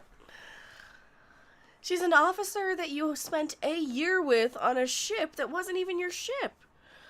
You had to go and command some other ship just as a backdoor pilot. She undermined your authority every chance she got. But no, we never talk about Michael Burnham ever again. But they're in private, and they can talk about it in private because it's not orders. Rich. Okay, new cadet. How big is this crappy ship? Medical. Oh, good. We needed that. Security. Is this where they name drop you know who? I think so. Security. What is it, Captain? Well, I just assumed that in Una's absence. Forgive me, Captain. Oh, he wanted to go over to security instead of being a first officer. So he's security now, Spock? Is that what we missed? Yeah, I think so. So, because I assumed the other chick was going to be security. Well, then he ended up being Well, the she scientist. is. I mean, Who knows? I don't think they care. So here's Lady Khan. Captain Pike, Lieutenant La'an Noonien Singh.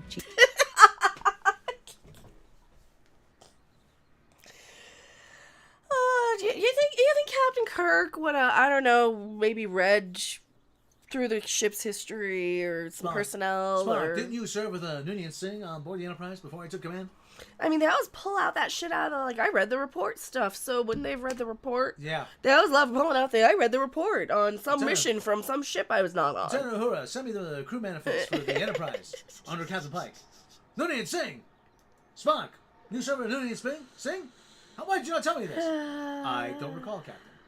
How did you not recall such things? Chief of Security. Chief of I've been Security? assigned as That's acting important first job, officer. Welcome aboard, number one. You have way too much eye makeup on. Can you remove some of that, pretty please? You've got some pretty big boots to fill. I'm aware. Okay, so she's like the acting first officer, but she's also the security chief. Okay. Welcome back and welcome aboard, everyone. So here's where we set up. I mean, you know, like if they had set up Discovery like this a little bit, where we kind of get to know the crew a little bit instead of, oh yeah, here's our mutiny, and here's our most unlikable character ever, and Ready, Lieutenant Ortega. yeah, not one person connected the dots at all. Communications. Ah, yes, the prodigy. Cadet Uhura? Well, Uhura's actually really likable in this, though. Uhura's actually really, really good and likable in this. I mean, they don't do her justice in the trailers. Communications rotation. Very happy to have you aboard. Thank you, sir. Glad to be here. So that's our Uhura for this episode. Yeah, so she's a cadet. She's a prodigy, even though, you know, She shouldn't really be, but for crying out loud, at least she's halfway decent. Enterprise is cleared for launch. Okay. I am noticing this. They do the Sir thing a lot, and they. It's like, what? Did they get a military advisor to tell people that they gotta like follow a chain of command? And Ortegas, let's take her out. okay, this is the they themsmen. This is the they themsmen. Their gender is never addressed in this series. They're just there. I don't know. Are they gonna actually give this person a character instead of just being like another Timmy wheeling throughout the series for, you know, all eternity? Timmy! Probably not. Actually, they might. Who knows? So we get like the ship prawn. You know, we get the scenes of them going on space dock. But here we go with the he has the PTSD. It's a pre-traumatic stress disorder. So he looks down and sees himself all irradiated and burned and stuff. Sorry. And so he keeps having all these flashbacks. This is why he didn't want to come back into command. Because this is his big struggle is he knows where he's going to end up, but he thinks he's going to die. And I'm like, no, you're not even going to die. You're just going to end up beeping. Like, did they not see? No. Oh, God, they only watched the cage. They saw the cage, but they didn't actually... They saw the cage. They didn't see the... They just saw pictures. They saw pictures of the menagerie. That's it. But they didn't realize that he's actually alive. Because they keep acting and treating him like he's dead. They keep acting and treating him like he's going to die. So he has this like, oh yeah. So like, Captain, hey, pay attention, dude. And he's like, sorry. Let's go. We're a little early out of the gate, so I hope we didn't catch anybody with your hair wet or your pants down. So he gives him a nice big speech. Nice. And you see these swooping shots of like engineering, which makes it look way bigger than it should be. You see them in the dining room in their little cafe And maybe area. get lucky, make some new friends. He's like, yeah, nobody's gonna die today. Nobody dies. This mission will not be anybody's last day. Say not on my watch. Captain out. Yeah, Pecker Spock, what do you think? They didn't watch all the episodes. They just watched a few of them. Vitamin C. Oh, I got vitamin C. I got a lot of it. We got a lot. I've been drinking like cranberry juice, like it's going out of style. Let me know when we get there. I'll be in my quarters. Number 1, you have the comm. Did we miss it? Did we miss the, oh, he had a, oh, we missed it. We missed his engage. Where's his engage? Is it here? What? Okay, Miss Ortegas. So his Let's Fly is way better than Mikey Spock's. You gotta hear it. It actually makes sense. Hit it. Okay. That's not bad. Sounds like it's natural. That's not bad. Hit it. Yeah. Let's go. Shouldn't there be a... And then he gives the speech. Shouldn't there be a uniform command for going to warp, engage, Yeah. execute? Shouldn't there be? Yeah, there should be. You think so? So that's like way better than Let's Fly. Because you know? God forbid you have a lieutenant, like a helmsman that is their first day on the job, and the ship's way too big though. I agree. Yeah, I mean there should be a uniform command for going to warp. Right. Engage, execute. Right. You know, so that there's no confusion. You know, you don't have to get used to every captain having a different command. Let me see. Well, they know. They know. The ship's too big. He said engage in the cage. Yeah, he did. And Brandy? So then they have their little discussion-y. I think engage is the uniform command, but they just... Yeah, it doesn't look anything like the original ship. It is a different timeline. They just want to make everybody have their own catchphrase. Yeah, because remember, this is directly related to Discovery. Yeah.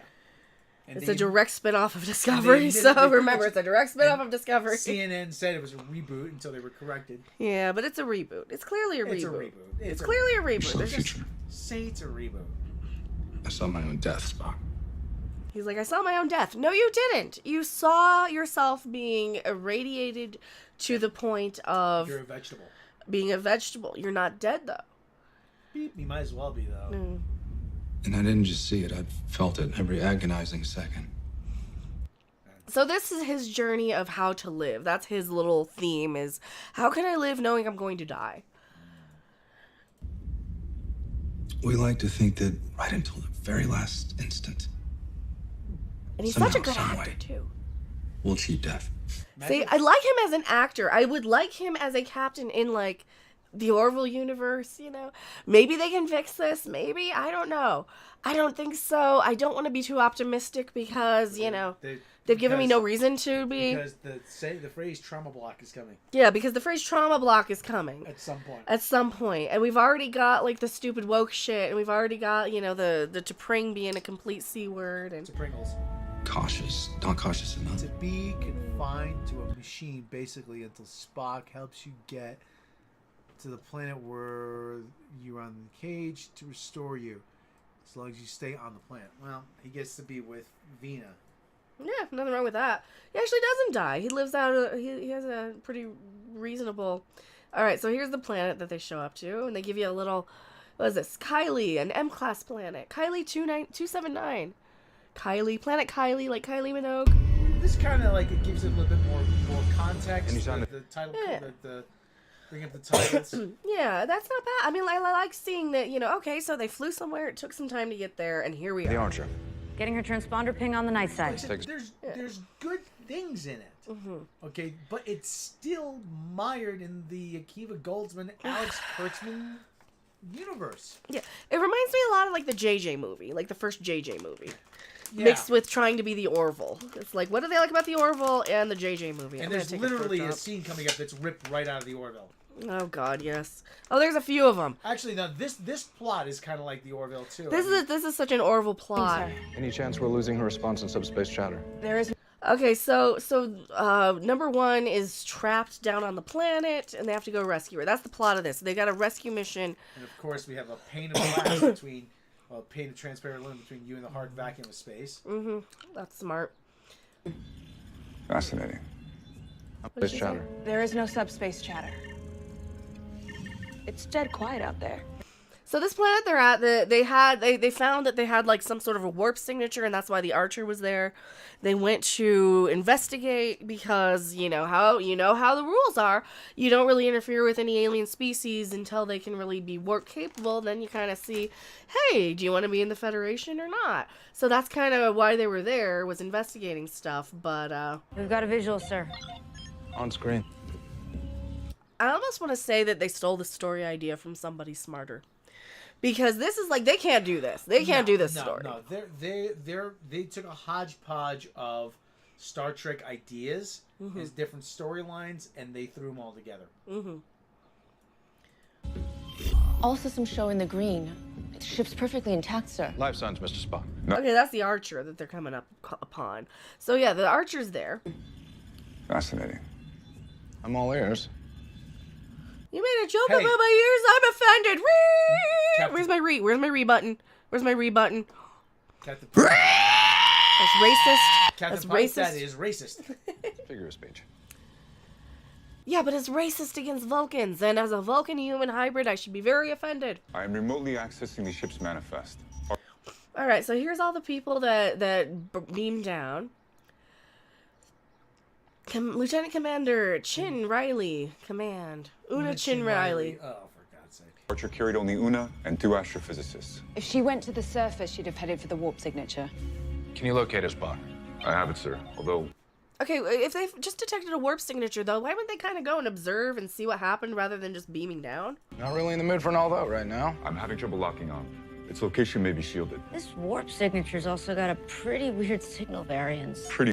Pretty weird? That's so stark. Orville. Orville. It's definitely Orville. Weird. Yeah, what do you mean by weird?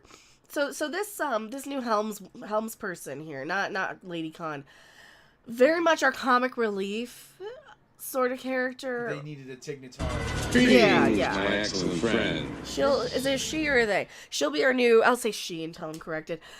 She'll be our new Tignataro for this season. Signature's also got a pretty weird signel variance. Pretty weird. I just hope that they do right by these characters and by these They actors. Won't. They Like, won't. This is gonna deteriorate very quickly. I really do think this is gonna go downhill very quickly. I think so. I think this is gonna be bad.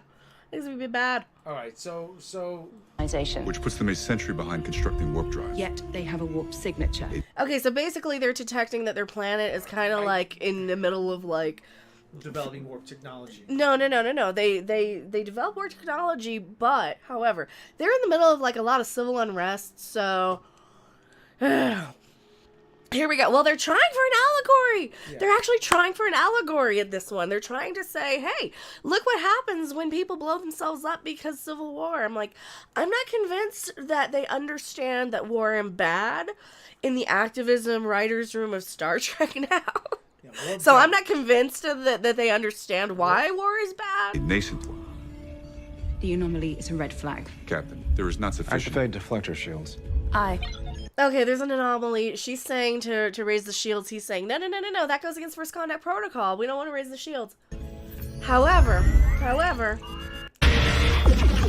they're going to fire on him. Pew, pew, pew. Yeah, pew, pew, pew. So raising the shields is the smart call. So being cautious. No, so the whammon was right. The whammon was right. He raised the shields anyway. What is going on down there? Plasma torpedoes? That's 21st century tech. Plasma, this is 21st century tech. Well, this is the big mystery. This is the big mystery that they're having to unwrap. Why did they have a warp signature when they aren't ready for it? Gee, I wonder. Can you guess in chat? I bet you can guess in chat what universe-shattering event they may have accidentally, I don't know, witnessed or been privy to in the thousands of lives that were damaged in the previous Star Trek New Trek that we've seen. In the previous Star Trek New Trek that we've seen, what possibly could have they seen? Red alert, Mizuhara.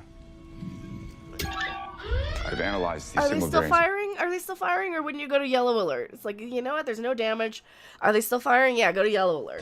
So it goes to red alert. These people have not built a warp drive. Based on these readings, they've built a warp bomb. So they have a warp bomb. They have a warp bomb. Dun dun dun.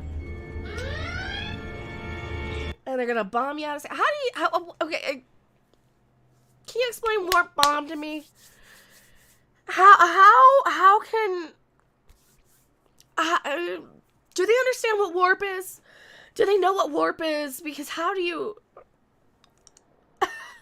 Rob. My brain is stopping. How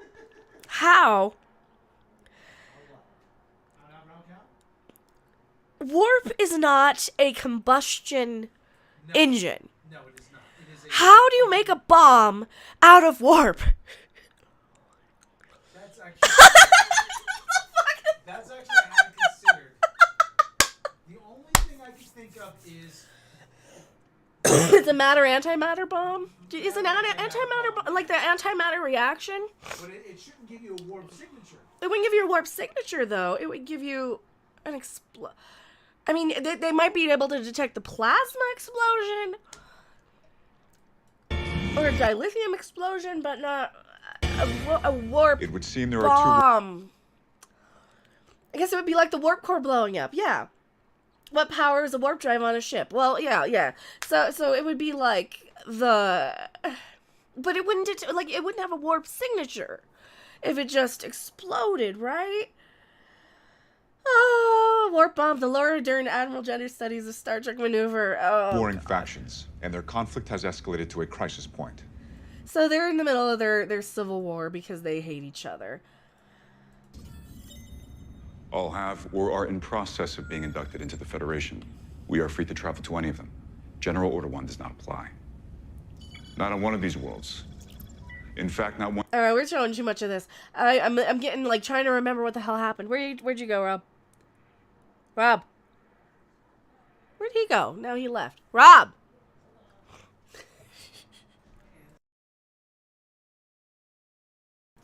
Resume. Okay, so this is where they explain What? All the people? Oh, well, they're actually in the ready. Okay, so I'll compliment this. So they're actually kind of in like the ready room. But he only has a couple of people there. The senior staff isn't in the ready room. Well, I mean, she is senior. Well, she's security chief. Yeah, security chief and the science officer. I mean, who else would you bring in? You wouldn't really bring in a doctor for this one, but no, you really wouldn't. Who else is senior staff? I mean, you got a helms person. You got the navigator, the helms people, the tactical. Whomever your next in command would be, probably. Well, that'd be her. She's acting first officer. And then he's science officer. So it simply never has been. Would number one have known that the warp signature was that of a weapon? Possibly not. Okay, so they're establishing that she went down there thinking that it was just a warp signature, not a weapon. Alien spacecraft, if it was placed in their hands. General Order 1 applies. We cannot. So they think that. So now they're trying to figure out how they got a warp thing. So they're figuring out. This is the huge plot of the story. How did these people get a warp thing when? You're gonna cringe when you find out. Oh, you're gonna cringe when you find out, because this killed the episode for me. Because like I was kind of on board. I was kind of on board for some of it, and there's some of the stuff I'm kind of on board for. I'm like, okay, we're getting some of the bases. You know, they say sir. They go with the senior staff, and they don't get a ready room briefing. So they're trying to determine, okay, so what would happen if, like, how did they get it? Did an alien spaceship crash here? What happened? Well, we're going to determine that. We need to go down there and figure it out. Right? Never get. And then they decide to go down to the planet, figure it out, but they need to blend in. They don't want to. It's a very Star Trek-y thing. What would you do to blend in? You would examine the genetic makeup and the characteristics of the indigenous people. So they examine the genetic characteristics of the indigenous people there, and they try and emulate them. But they do it in the... This really killed it for me. So you got Dr. Mbenga. He's fine. There's Chapel I crapping hate, though. Oh my god, she's awful.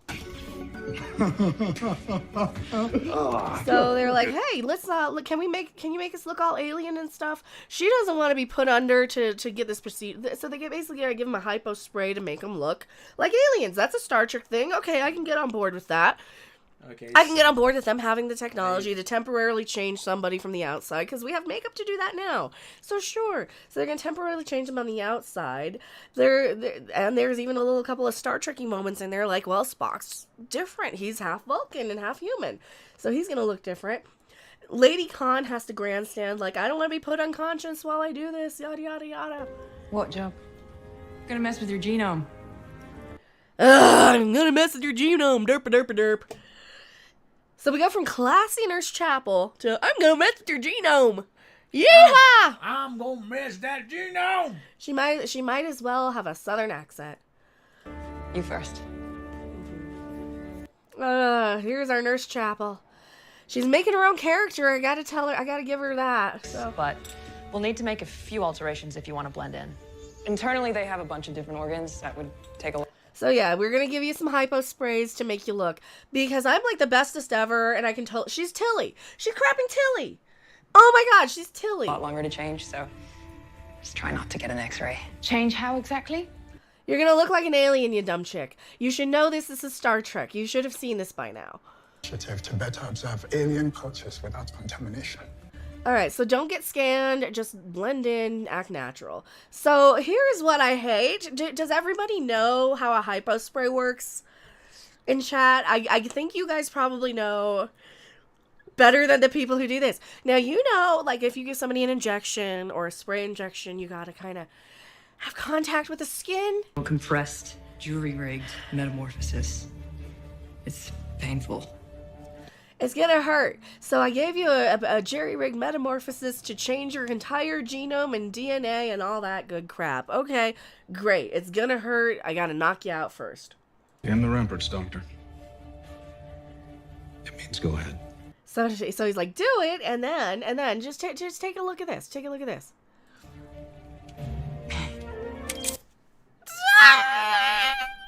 Why does it work through fabric? Oh, why does this work through fabric? How many layers of fabric do we have? Why does this work through fabric? This is so stupid. So she gives him the hypo sprays. Lady Khan gets it, and she wants to stay awake even though it really, really hurts, because she's like, no, don't knock me out, don't knock me out. Because I'm tough. I'm tougher than that. I'm better than this. I don't want to. Oh, where's my Ree? Ree. I'm tougher than that. So they all get modified. Here's Kyle. They all get their modifications. Yeah. Is this kid remember BTS? Yes. Try not to lose my socks. So he beams them down, and lo and behold, derp. So they've loaded in all of the clothing and stuff so they genetically modified them here. They are gonna, I guess, dress them differently in the transporter. They could theoretically do that, I suppose. It's a wardrobe changer. I mean, it could theoretically happen, I suppose. Rearrange the molecules, I guess. Yeah, I suppose. So that could technically happen. We're giving them a lot of leeway here. Yeah, I mean, realistically, they would have just replicated or gone to the tailor or something. I mean, they got replicator technology anyway for this. Welcome to Cloud City. May the 5th be with you. Revenge of the 5th. It's Revenge of the 5th. So welcome to Cloud City now. They all beam down. Spock. Where are my pants? Spock is missing pants because yuck. This is the Orville now. Spock's missing his pants, and he also likes science. I like science. Yay. This is so stupid. They look like the lizard people from V. They do. She looks alright in this makeup. I mean, don't worry. I just hope they don't mess up. I don't know. Well, they're gonna mess it up anyway. I hope these actors get a big paycheck for this. Sorry, it's not a dignity issue. For the record, this was not my choice. So he's yucking it up with everybody, forgetting that he's Spock. It appears we've landed in a society in the midst of some prolonged civil conflict within this planet's government. Yeah, so they're in the middle of, like, BLM riots and shit, and MAGA stuff or something, I don't know. Better fix on the warp signature. Where? There. What warp signature? Over there. So you got all the protest a-holes. There's the thing. They need to sneak into the place where Una's being held, so she's gonna develop a thing. Act fast. Brandon. Think fast. Stay here. Permission to think fast. I'm gonna do a thing. So at least she asks permission. Permission to think fast. So she goes off and does a... Help me, I'm paralyzed! So she can take him out. Help me. Because she's clearly smarter than Spock and Pike, because she's the bestest thing ever. He's the butt of the show. Yeah, he's literally a clown. Well, he is learning disabled Spock now. Oh, my medication. I need my medication. Help me. Give me a hand. Give me a hand. His neck. Pinch his neck, Spock. Hey, Spock. Clue by four. What? His neck. Do the neck pinch, Spock. Oh, it took you long enough. You are learning disabled Spock after all. Oh, neck pinch. He can still do the Vulcan neck pinch. So here we have our two regular dude guys that they could have just left unconscious in the alley. So they're going to do the thing where they steal their clothes. Totally Star Wars-y. It is fortunate their musculature is responsive. It's fortunate that you can finally take a hint. Mansplaining. It's fortunate that, you're in a show in a day and age where they let women talk to people like that. But hey. So now they have this whole debate. What do we do with them? Do we steal their clothes? Do we not steal their clothes? Do we let them be here? Do we not let them be here? Oh, they'll just have a little bit of a memory lapse. So they beam them onto the ship. They send them onto the ship into the sick bay. Have no memory, just some lost time. Which is fine. Okay, that's perfectly normal. Normular? Right now. Normular. That's perfectly normular. Another space Jesus. It's perfectly cromulent. It's a perfectly normular reaction. Kylie DNA, he may not pass a retinal scan.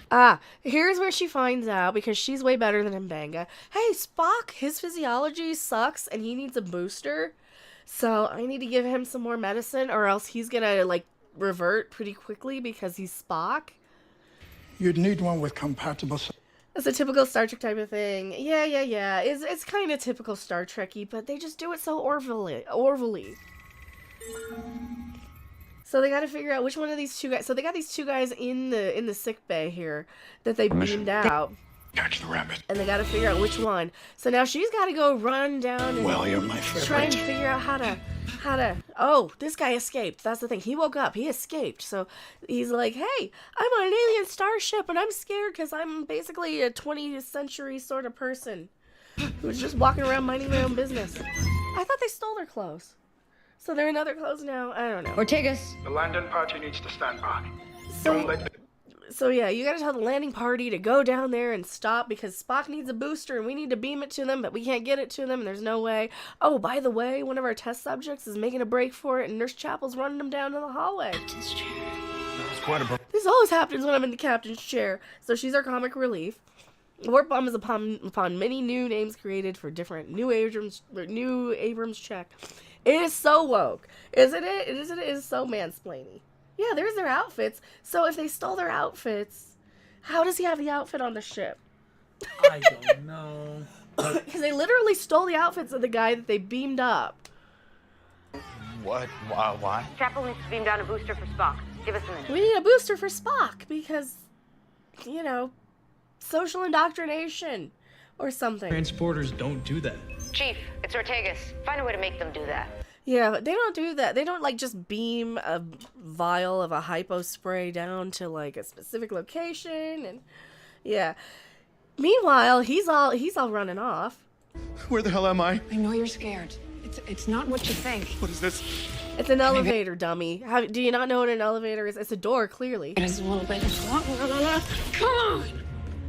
So she's bad at her job. This guy still has the clothes on for some reason. I don't know why. Why are they protesting? Because left versus right. Because tribal reeing bullshit. That there is basically an allegory for America land. What? I'm busy in the middle of a stream, Rob. What do you want? Now I lost my train of thought. You interrupt me to tell me something. BLM riots. Yeah, they're in the middle of the BLM riots and the Trump stuff or whatever. I don't know. So he gets into the thing with Uhura. Hi. So she just starts talking to him. She's like, hey, how's it going? Meanwhile, we're headed to the bridge. The bridge is where our back tack is. So she starts talking to him like, you know, like in his civilization, hey, this is like your little centralized location for your thing. Also, hey, you have this thing. I know all about this thing that you have. So she kind of makes friends with him. Like the game tag ball on your planet. The back tack makes all the decisions. You know tag ball? Yeah, so she's trying to make friends with the guy. Meanwhile, everybody's getting their retina scanned and Spock will finally be able to get in. Despite not being, do they let him in? The transporter. Oh, they gotta send him down. She is running down to send him down the hypo spray. Yes, I was there. So they get him knocked out again. Gotcha. And one more for good measure. Thanks. Because this is so awful. Nurse Chapel is awful. She's awful. She's an Orville character. Ew. Welcome to Enterprise. Welcome to Enterprise. We really wish we were the Orville now. No intruder alert. No call the security. Yeah, no security. No intruder alert. Well, I guess because security's on the planet. Security. We have an intruder on deck 12 or whatever it is. Yeah. Uhura. Chapel. And then they meet. And like, yay, I'm cool. We're besties now. Oh, and he can't get in. Step away from the scanner. No. How about not? How about not step away from the scanner? So he can't get in. Oh no. How about no? How about no? Welcome to the Orville Prize. It's up to you now, Kyle. I'm noticing a majority of lady crew members here. Yeah, and they all do everything. It's up to you. Oh, so he beams them down. I said step away. And okay, he got boosted remotely. Did they boost it into his bloodstream? Yes, they did. They beamed through that. How did I miss that? Oh, I must have gone up to cough. Literally dissecting the entire episode the whole time. Yes, absolutely. That's what we've been doing. We kind of recap them. So they beam the booster into his blood now.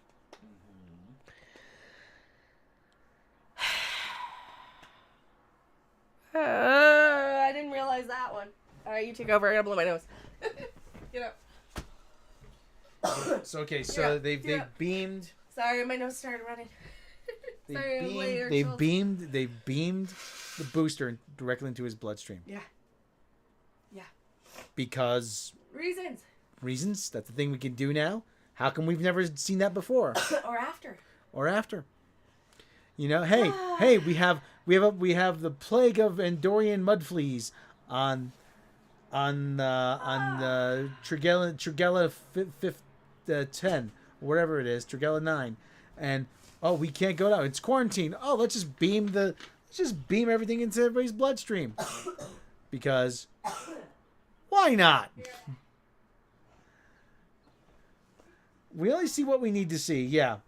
Because reasons. Okay, so here we go. So, all right. So, there we go. Go on. Go in there. Okay. All right, cool. So, Pecker Spot goes in there. Yeah, plot power. Unlimited plot armor. All right. So, Pecker Spot goes in there. All right. So, there's Pecker Spot. Hey, Pecker Spot. Okay, we're walking down the hallway. Medical alterations may continue to wear off. Okay, now their alterations are wearing off now. So now they're under a time crunch. You're not talking? Yes, I am. I'm just exasperated. Gotta. All right, so now they have to go. They have to go find Una. They go to the some kind of elevators. highly dense radiation plating. Okay, and they say, "Okay, oh, there's highly dense radiation." And then what's going on? Oh no, they made a bomb. Oh no! Oh no! Oh no! Oh no! No! Oh no! This is so horrible. Everything's just terrible. Okay. It is hard to watch. It is so hard to watch. That's the thing. It's so hard to watch. The cure for any quarantine planet is that if you could beam the vaccine directly into their bloodstream. You would think so. Ah, it's so dumb.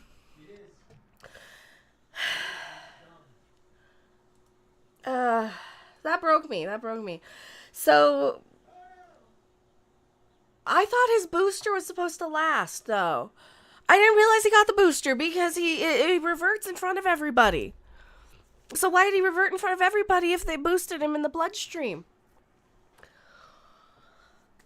She said it's going to wear off of him faster than everybody else. That's why she needed the booster. Okay, and there we have our Orville scene here.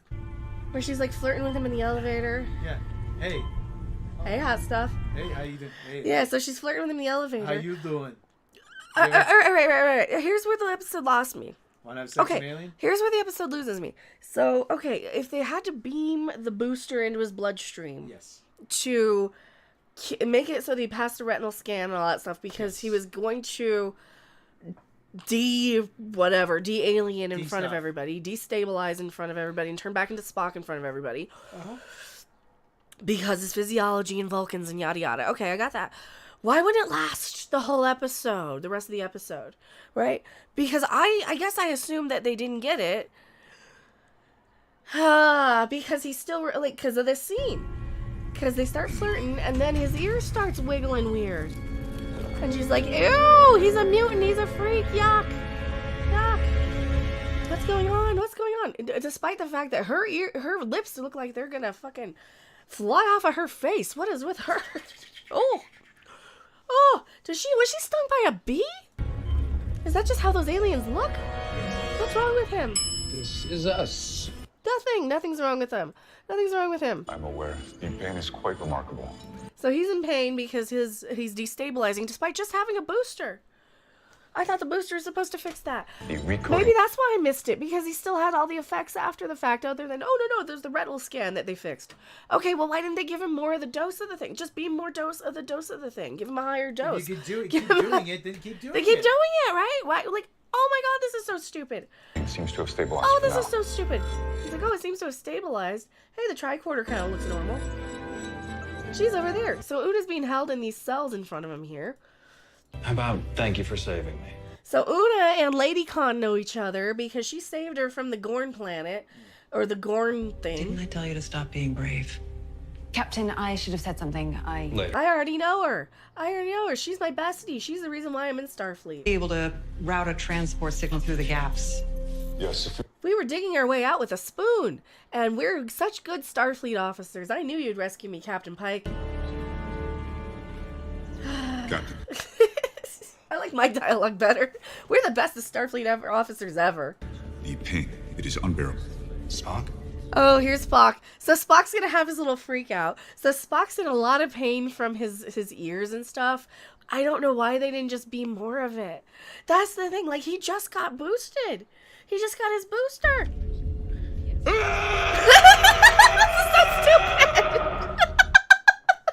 So he's like, oh, I'm in pain. I'm reverting back. I'm better now. What? Really? I'm better now. Oh, God. This is the power of math, people. I'm better now. That's better. See? I told you. He's like, scream. I'm better. I like science.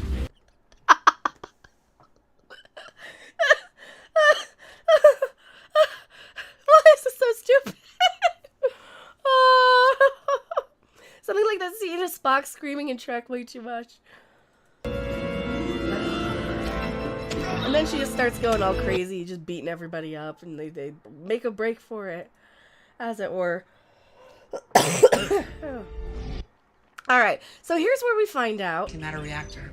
Captain, I have Enterprise. They weren't ready for warp, not by a long shot. And now they're using our tech to build a weapon. Never Okay, surprise! Did you guess how they found out about warp? They saw, wait for it, they saw Mikey Spock and her giant freaking wormhole thingy, her whole battle from their planet, because it literally happened right in orbit of their planet. They saw the Kelpians fighting, and they saw the wormhole open up, and they saw all that stuff. This is Mikey Spock's fucking fault. As it should be. As it should be. This is Michael Burnham's fault that this planet had these people connected to, like see this, and they're the one that, like, she's the reason why. No one could have.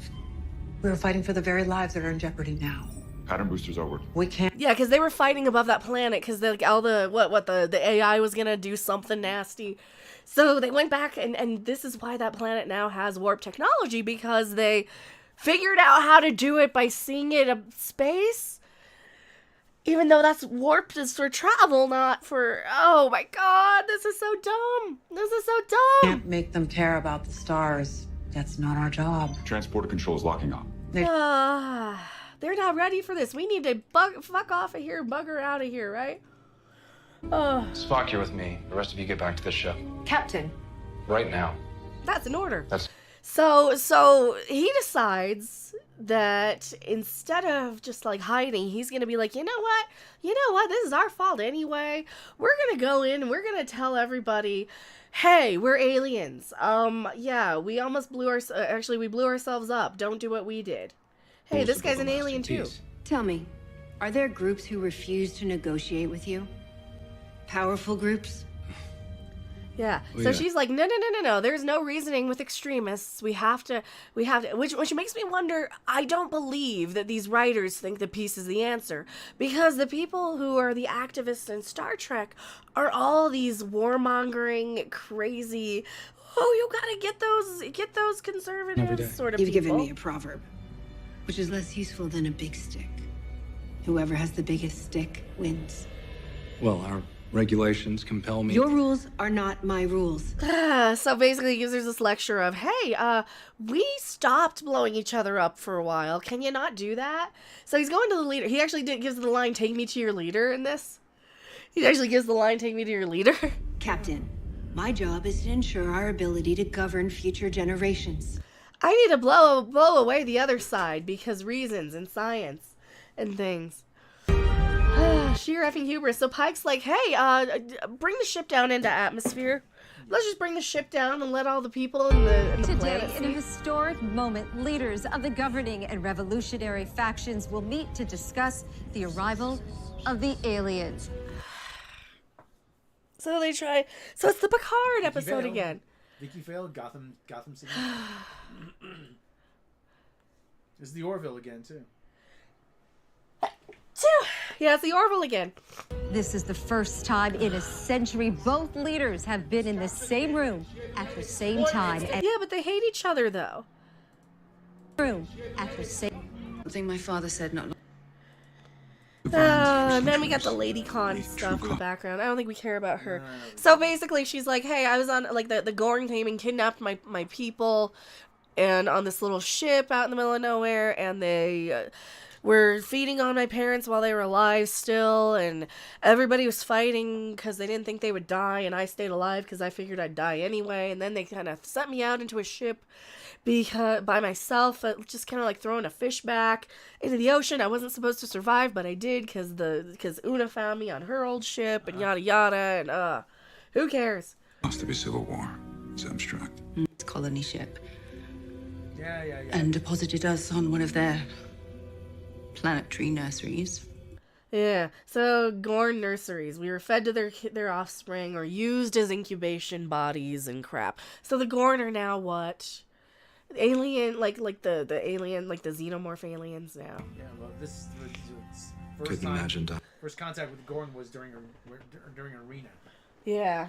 So we shouldn't even know that the Gorn exists. But then again, she shouldn't be a con chick anyway. I gotta blow my nose again. Here, take the hot seat. Take the hot seat. Right. So Sorry. Sorry, I'm still sick. Gorn is like the Gorn are like so they're bad. The Gorn leader was just like, "Oh, we're trespassing on our planet, Captain. I will make this Gorn are xenomorphs now. Yeah, xenomorph. Can you not steal a plot point from anything other than the Orange Man bad moment? Really like the episode. Well, that's their way of making it political, making an allegory. So you want to get back on that scene? Is it Orange Man bad, or is it? I don't know. Is it activism bad? Because I see activists and rioters no different on both sides. But then again, I can kind of take myself out of it and Star Trek it a little bit.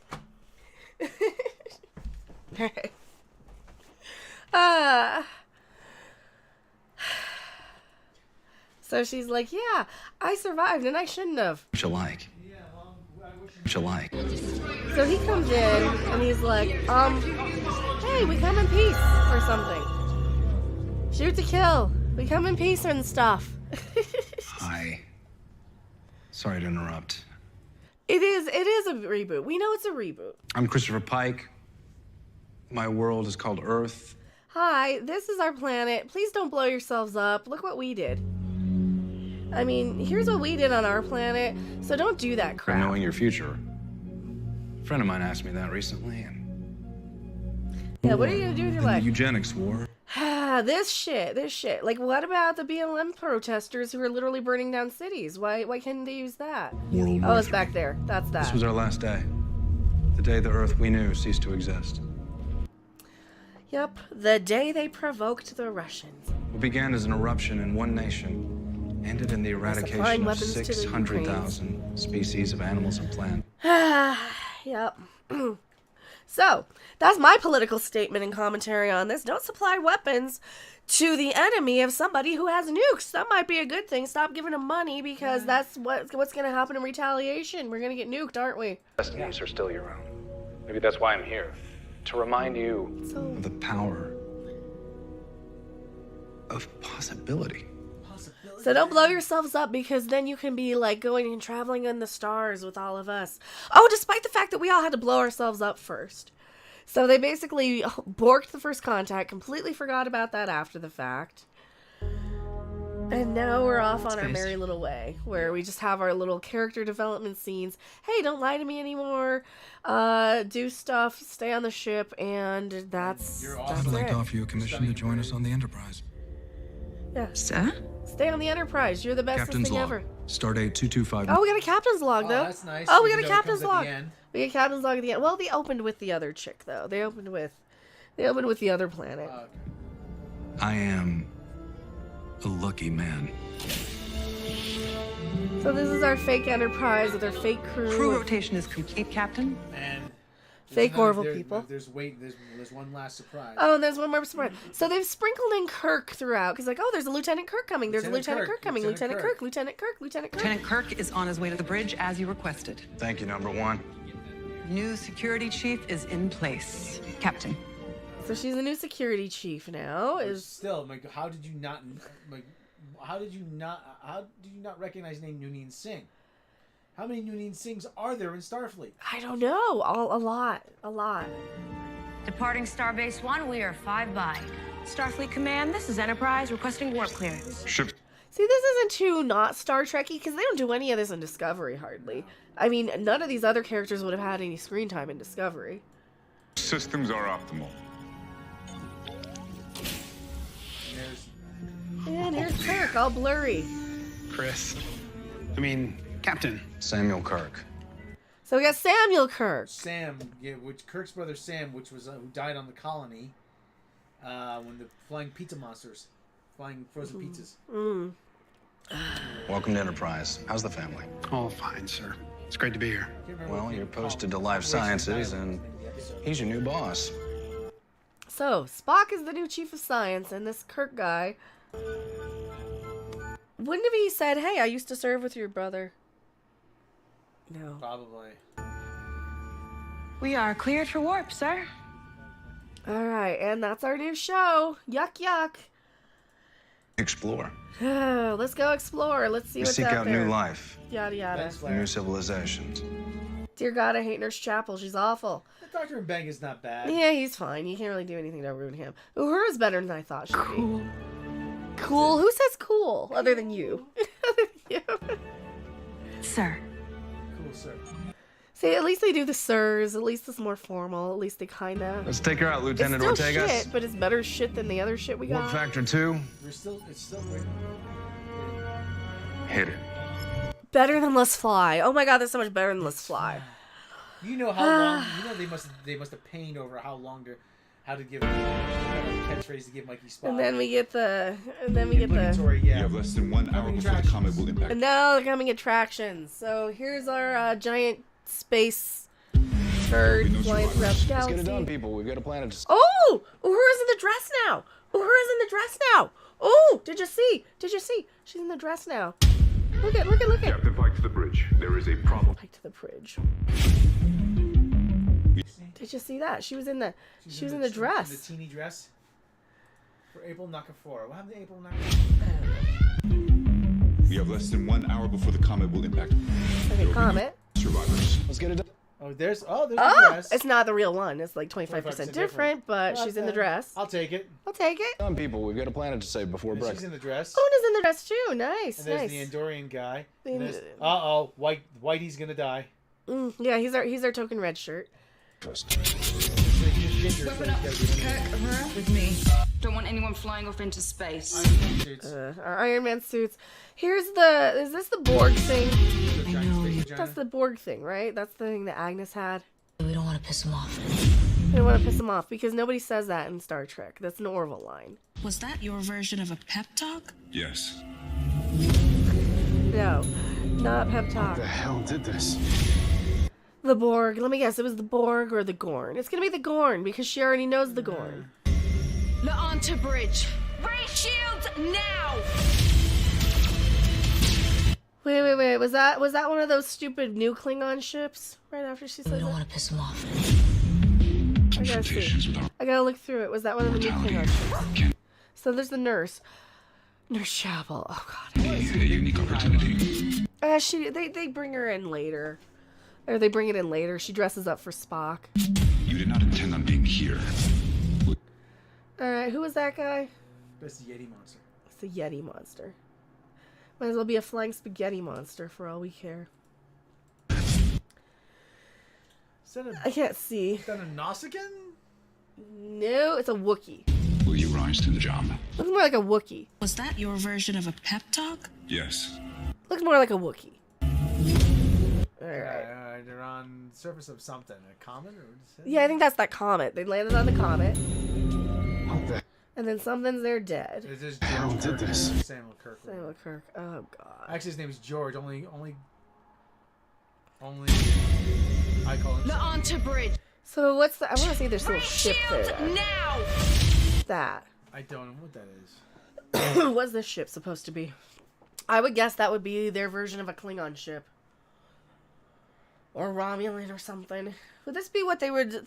This would be another version of a Klingon ship, maybe? Can't quite really get a good look at it.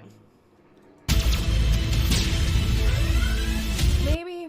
maybe? I don't know. So we got... Oof.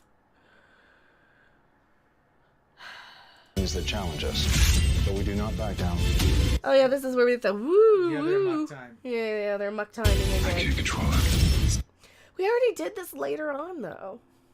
Good to get mad sometimes. It's okay to get mad sometimes. You human. Probably. Most likely. I just want to know what some of these other ships are. Looks Nausicaan. You think they're gonna go Nausicans? Be vigilant. Or Tholians? I don't know if they'd do Tholian. They wouldn't do Tholian. Not right now. Get creative. The magic of science. The magic of science? Oh, for crying out loud. I like science. Shut up, Spock. No one asked you. We are bonded forever by the family that is Starfleet. So they're gonna make this like the yuck goofy Orville, right? Oh, it might be Tellarites. Actually, yeah, it could be Tellarite. Yeah, he kind of does look Tellarite. Well, they changed the Tellarites, though, to make him look weird. Because they gave the Andorians more ridges, too. Let's get to work. So... It's not as contemptible as Discovery, but it's not good still. It's not engaging, it's boring. We're still picking up Michael Burnham's mess from Discovery. We're still literally picking up Michael Burnham's crapping mess from Discovery.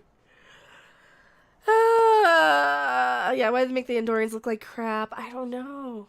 25% different. Now. Still connecting to Discovery. Yep, it's still literally, well, it's a direct spin-off of Discovery because we had Spock and Pike in the backdoor pilot and number 1 for Discovery. I mean, so that's it. That's our Strange New Worlds. I didn't hate it, but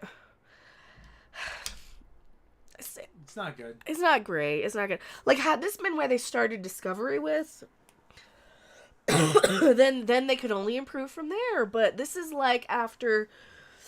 This is after how many years of notes? From what? 2017, 18, 19, 20, 21, 2020. This is after 7 years of notes, people. This is after 7 years of notes almost. Is that 7 years of listening to the viewers, the Star Trek people? 5, 6 years, yeah. And this is what they got, and this is the best they can do. This is the best they can do. This is the best they can do. This crew of imbeciles running Star Trek can do. Like I said, they don't know how to do anything else. Yeah, it's a less competent version of the Orville, and yeah, it's only getting worse from here. We know it's getting worse because we've seen some of the spoilers, and like, you know, there's moments of it that are alright, and if you're not like bothered by Discovery and Picard and kind of like yeah, if you're not, then I can kind of see, like, I don't know if the Discovery people are gonna like this. No, because I like this so much better. No, you know what? The Discovery people are probably going to like it because they think that this is real Star Trek. We know it's still not real Star Trek. It's closer, but that's not, you still completely missed the board. It's like, well, you gave me, it's like going to McDonald's and ordering a Big Mac, and like, if it's Discovery era, they'll give you, a crumpled, empty fried container, right? You want a Big Mac, you go to McDonald's, and then you get a fillet of fish. Oh, and someone says to you, what, you don't like it? Like, I wanted a Big Mac. Oh, but it's still McDonald's. Yeah, that's what this is. It's like a fillet of fish when we want a Big Mac. That's a perfect analogy. And people telling you, well, it's still McDonald's. Yeah, but it's not what I wanted. No. It's not my order. This isn't my order. And this is closer to the Orville, but not in a good way, I think. Yeah, it's kind of like the Impossible Burger. I think Abrams and Kurtzman, Bad Robot Trek, will keep devaluing the original franchise. Do you think they're just devaluing it to sell it? I mean, because they really are trying. You can tell they're really, really, really trying to give Star Trek now.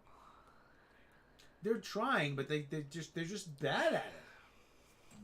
I mean... And this is supposed to be the best episode from what I've seen. Mike and Rich said, we just want Star Trek to go away now. Yeah. And that's pretty much it. Listen, go away. We need Star Trek to, and I said this, I'd be perfectly happy with no Star Trek at this point than this. I'd rather have no Star Trek than bad Star Trek. And if, like I say, if Star Trek went away tomorrow, and like I say, if Star Trek went away tomorrow, if Star Wars went away tomorrow, if James Bond went away for tomorrow, at some point they'd come back, because they always do. But if all these things went away for a while, which they probably should, I wouldn't be too disappointed. It's like, I don't get why they need to keep making these. I just don't get. It's like, do they have nothing else with Paramount Plus? Is No, that? no, they don't. The Orville's just beautiful. The Orville's a new Star Trek. This is the same douchey drama show, but at least they're trying to go on the right. Yeah, they're trying. They're trying. They've heard. They've seen the criticism. They've seen the criticism. People want episodic. People want a lighter tone. They want better lighting. They've seen. They know. They're at least recognizing their criticism. The criticisms that people have, and you know what? They're still not doing it right. They're a little bit close. They showed something of a marked improvement, but it's still not good. It's closer, but it's still not there. It's like they just can't find the click, can they? No. She's on your face. And she's saying, there. I'm like, why aren't you doing one? No, that's not it. She's saying, that's not it. You saw the 100% Rotten Tomatoes on the Orville, and Disco has a 36. Yeah. Well, they can buy the Rotten Tomatoes reviews. They can just bot it. So, I mean, I don't even trust Rotten Tomatoes anymore. They can just bot the thing. I'm watching a thing get squished in a hydraulic press over and over again. It looks very sad. It looks very sad because it's getting squished. He closes his eyes like, I'm being squished. I'm dead. Aw. It's okay. So that's my recap. What scores? Like, Picard is like a 0. Fuck Picard. Picard is, I give it a Jar Jar. Strange New Worlds, I'd give it maybe a 2 Chewbaccas. Because it's trying, it gets certain things right, but it's still not good. Maybe 1.5, maybe 2. And the people who are saying, this is so great, so good, best. If you were a diehard fan of TOS, you will hate this. If you like it in passing as nostalgia, but like me, I kind of find it a little tedious. Like, I'm going to have a much easier time sitting through this than I am Picard, for example. Because I'm not the hugest TOS fan, I'll admit that. But this is not. This is still not good. This is boring. Its biggest problem is it's boring. It's unengaging. Okay, I like Ensign Mount as Captain Pike. Well, this is just the pilot. This is just the setup. This is the pilot, yeah, but sometimes the pilot gets it really right. Yeah. The Orville pilot got it really right. To the point where I said, when I saw it, I was like, everyone's like, Orville's terrible. Everyone's like, when I saw it, I'm like, wait, what's so bad about this? This is actually pretty good. Yeah. Resident Alien got the pilot really right, and then the second episode got even better, and the third got even better, and kept getting better and better and better. Yeah, and Picard ruined 7 of 9 and Jean-Luc. Yeah. Oh, 7 of 9 is just a wash. I'm so mad when they did 7 of 9. I think this only gets worse. Yeah, this is probably only gonna get worse. This is probably the best episode that we got. You know what? I'm gonna blame my cold. I'm gonna give this episode the highest score I've given any new Trek. 2, 4, a 6. A 6. I'm giving this one a 6. Okay, well, all right. Only because and I'll tell you why. Ship prawn. Okay. We got the ship prawn. The lighting is good. Okay. I like Anson Mount as captain as a starship captain. I like the I like Uhura's character right now. I like the Robert April guy. I like his actor. I like that actor. I kind of want to see if they can soften the lady con. I want to see if they can soften her Everything character. I is- hate Nurse Chapel. Oh God, She's annoying. Lady Khan is annoying. I'm so traumatized, and you must listen to me because I'm so traumatized. I have such unyielding trauma. Spock, I'm just used to by now. I mean, for crying out loud. I like science. Lady Khan is probably the worst character on this because she's so trying to be so serious and so over the top. And Star Trek needs Ronald D. Moore and Steven Ira Bear back. Yes. Oh God, yes. Can we get Ronald D. Moore? I mean, he would probably give us some dark Klingon thing. He gave us like some of the best Klingon stuff in Deep Space Nine, though. Their Holy crap. use of 5-year mission. Lack of crying. Yes. They don't cry. The opening means we're getting 5 years of this, regardless of how bad it gets. Yeah. I don't doubt that it's gonna get worse. Listen, they gave critics the first 5 episodes. Yeah. And I don't doubt for a second that because it's quote unquote more episodic, that they took the 5 best ones and gave them to critics, and they are front loading this, and from episode 6 through 10, it's gonna go downhill. It's gonna go downhill fast. Because there's a lot of social justice-y stuff that I really don't want to see right now. Because for me, like this is what I've really come to the realization with, is like the social justice stuff is just the same as turning on like Star Trek and all of a sudden they break into a why you need to be a Jesus religious person or something. It's like, okay, not the time or the place, but thank you for playing, you know? I'm just curious to when they'll be having McCoy, Sulu, Scotty. Oh, we're getting Scotty. Yeah, we're getting Scotty probably. Well, we're getting McCoy too, right? We're probably getting McCoy by the end of the year. By the end of the season. And we're definitely getting Kirk. We're definitely getting Kirk. We're definitely getting a totally different Kirk. Oh, there's an article on why Kirk is a totally different Kirk. Because he's 25% different. Yeah. Do I have that handy? I don't have it handy. I don't. No, I don't have it handy. Oh well. Yeah, I don't have it right there. Why Kirk will be completely different? No. I lost it. Nope, don't got it. Oh well, that's fine. It's there somewhere. Yeah, that's okay. So Kirk's gonna be a completely different Kirk. I'm chomping on a cough drop because I'm sick still. I'm sorry.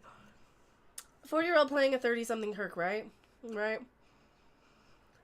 That's right. I get the feeling they're trying to distance the show from Discovery. Yes. However, there's still like the plot that they did with this episode is still literally connected to Discovery. It's like, well, had we not had a giant battle with the Kelpians and who were they fighting? The control guy, the Section 31 dude and all that crap. Yeah. They wouldn't have seen this, and we wouldn't have accidentally. I mean, it's more Star Trek than I think a lot of that we've gotten. It's closer. It's closer. I don't see this as Star Trek, though. Yeah, I'm suspicious. It's like I'm just waiting for the cupcake I'm reaching for to electrocute me now, because I've been electrocuted like 17 times already. Ow. They tied up the plots and move on. Yeah, that's true. Isn't Kirk on the Farragut? Yes. They'll have Kirk on. They have Kirk on the Farragut, then. They should. Well, who knows? Who knows what they're gonna have? Well, they're gonna. I saw pictures of him and the Lady Khan chick. That's how we knew Kirk was coming out, and then they had to release it, and I don't think they were gonna tease it. I think they were gonna fake us and have this one, and sneaky. But no, somebody saw him on set, and they leaked it on TikTok. I think. So they had to. So they had to whip up articles really quick to cover it up, but yeah. At this point, Kirk McMahon is a destroyer. And we were able to say, listen, there's no other person this could be. The posture, the hair. Yeah, and then they admitted it then because we figured it out. So yeah, that is. Oh, Picard's just terrible. You know what? I would take this over Picard any day because at least it kind of feels closer. But like Picard has nothing to do with Star Trek, and I'm a huge TNG fan. I'm not even that into TOS as much, you know? Like, I can watch TOS. It's not my favorite. So when they ruin Picard that much, that's what really, really gets me. Because we watched this after Picard, and they're ruining Picard. Or they did ruin Picard. So you're saying is the cake isn't real? Yes. Star Trek 3 makes sense since Captain S and Jake Jake had his own place.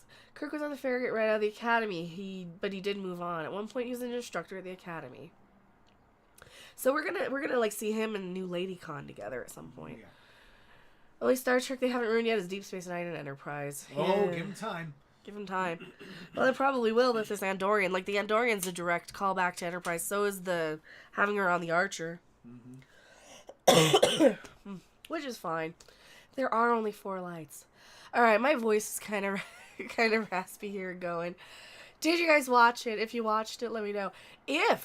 Let's see. If it's monetized still, I'll leave it up. If it's not, I'll unlist it, and then it'll go right back up once the bots scan it. 72 people here watching it. Yeah, thank you guys so much. Smash the like button if you haven't, and I gotta wrap because I gotta get some rest. I'm still sick, and I'm sorry. I've been blowing my nose and sniffy and sniffly and coughing throughout the whole review.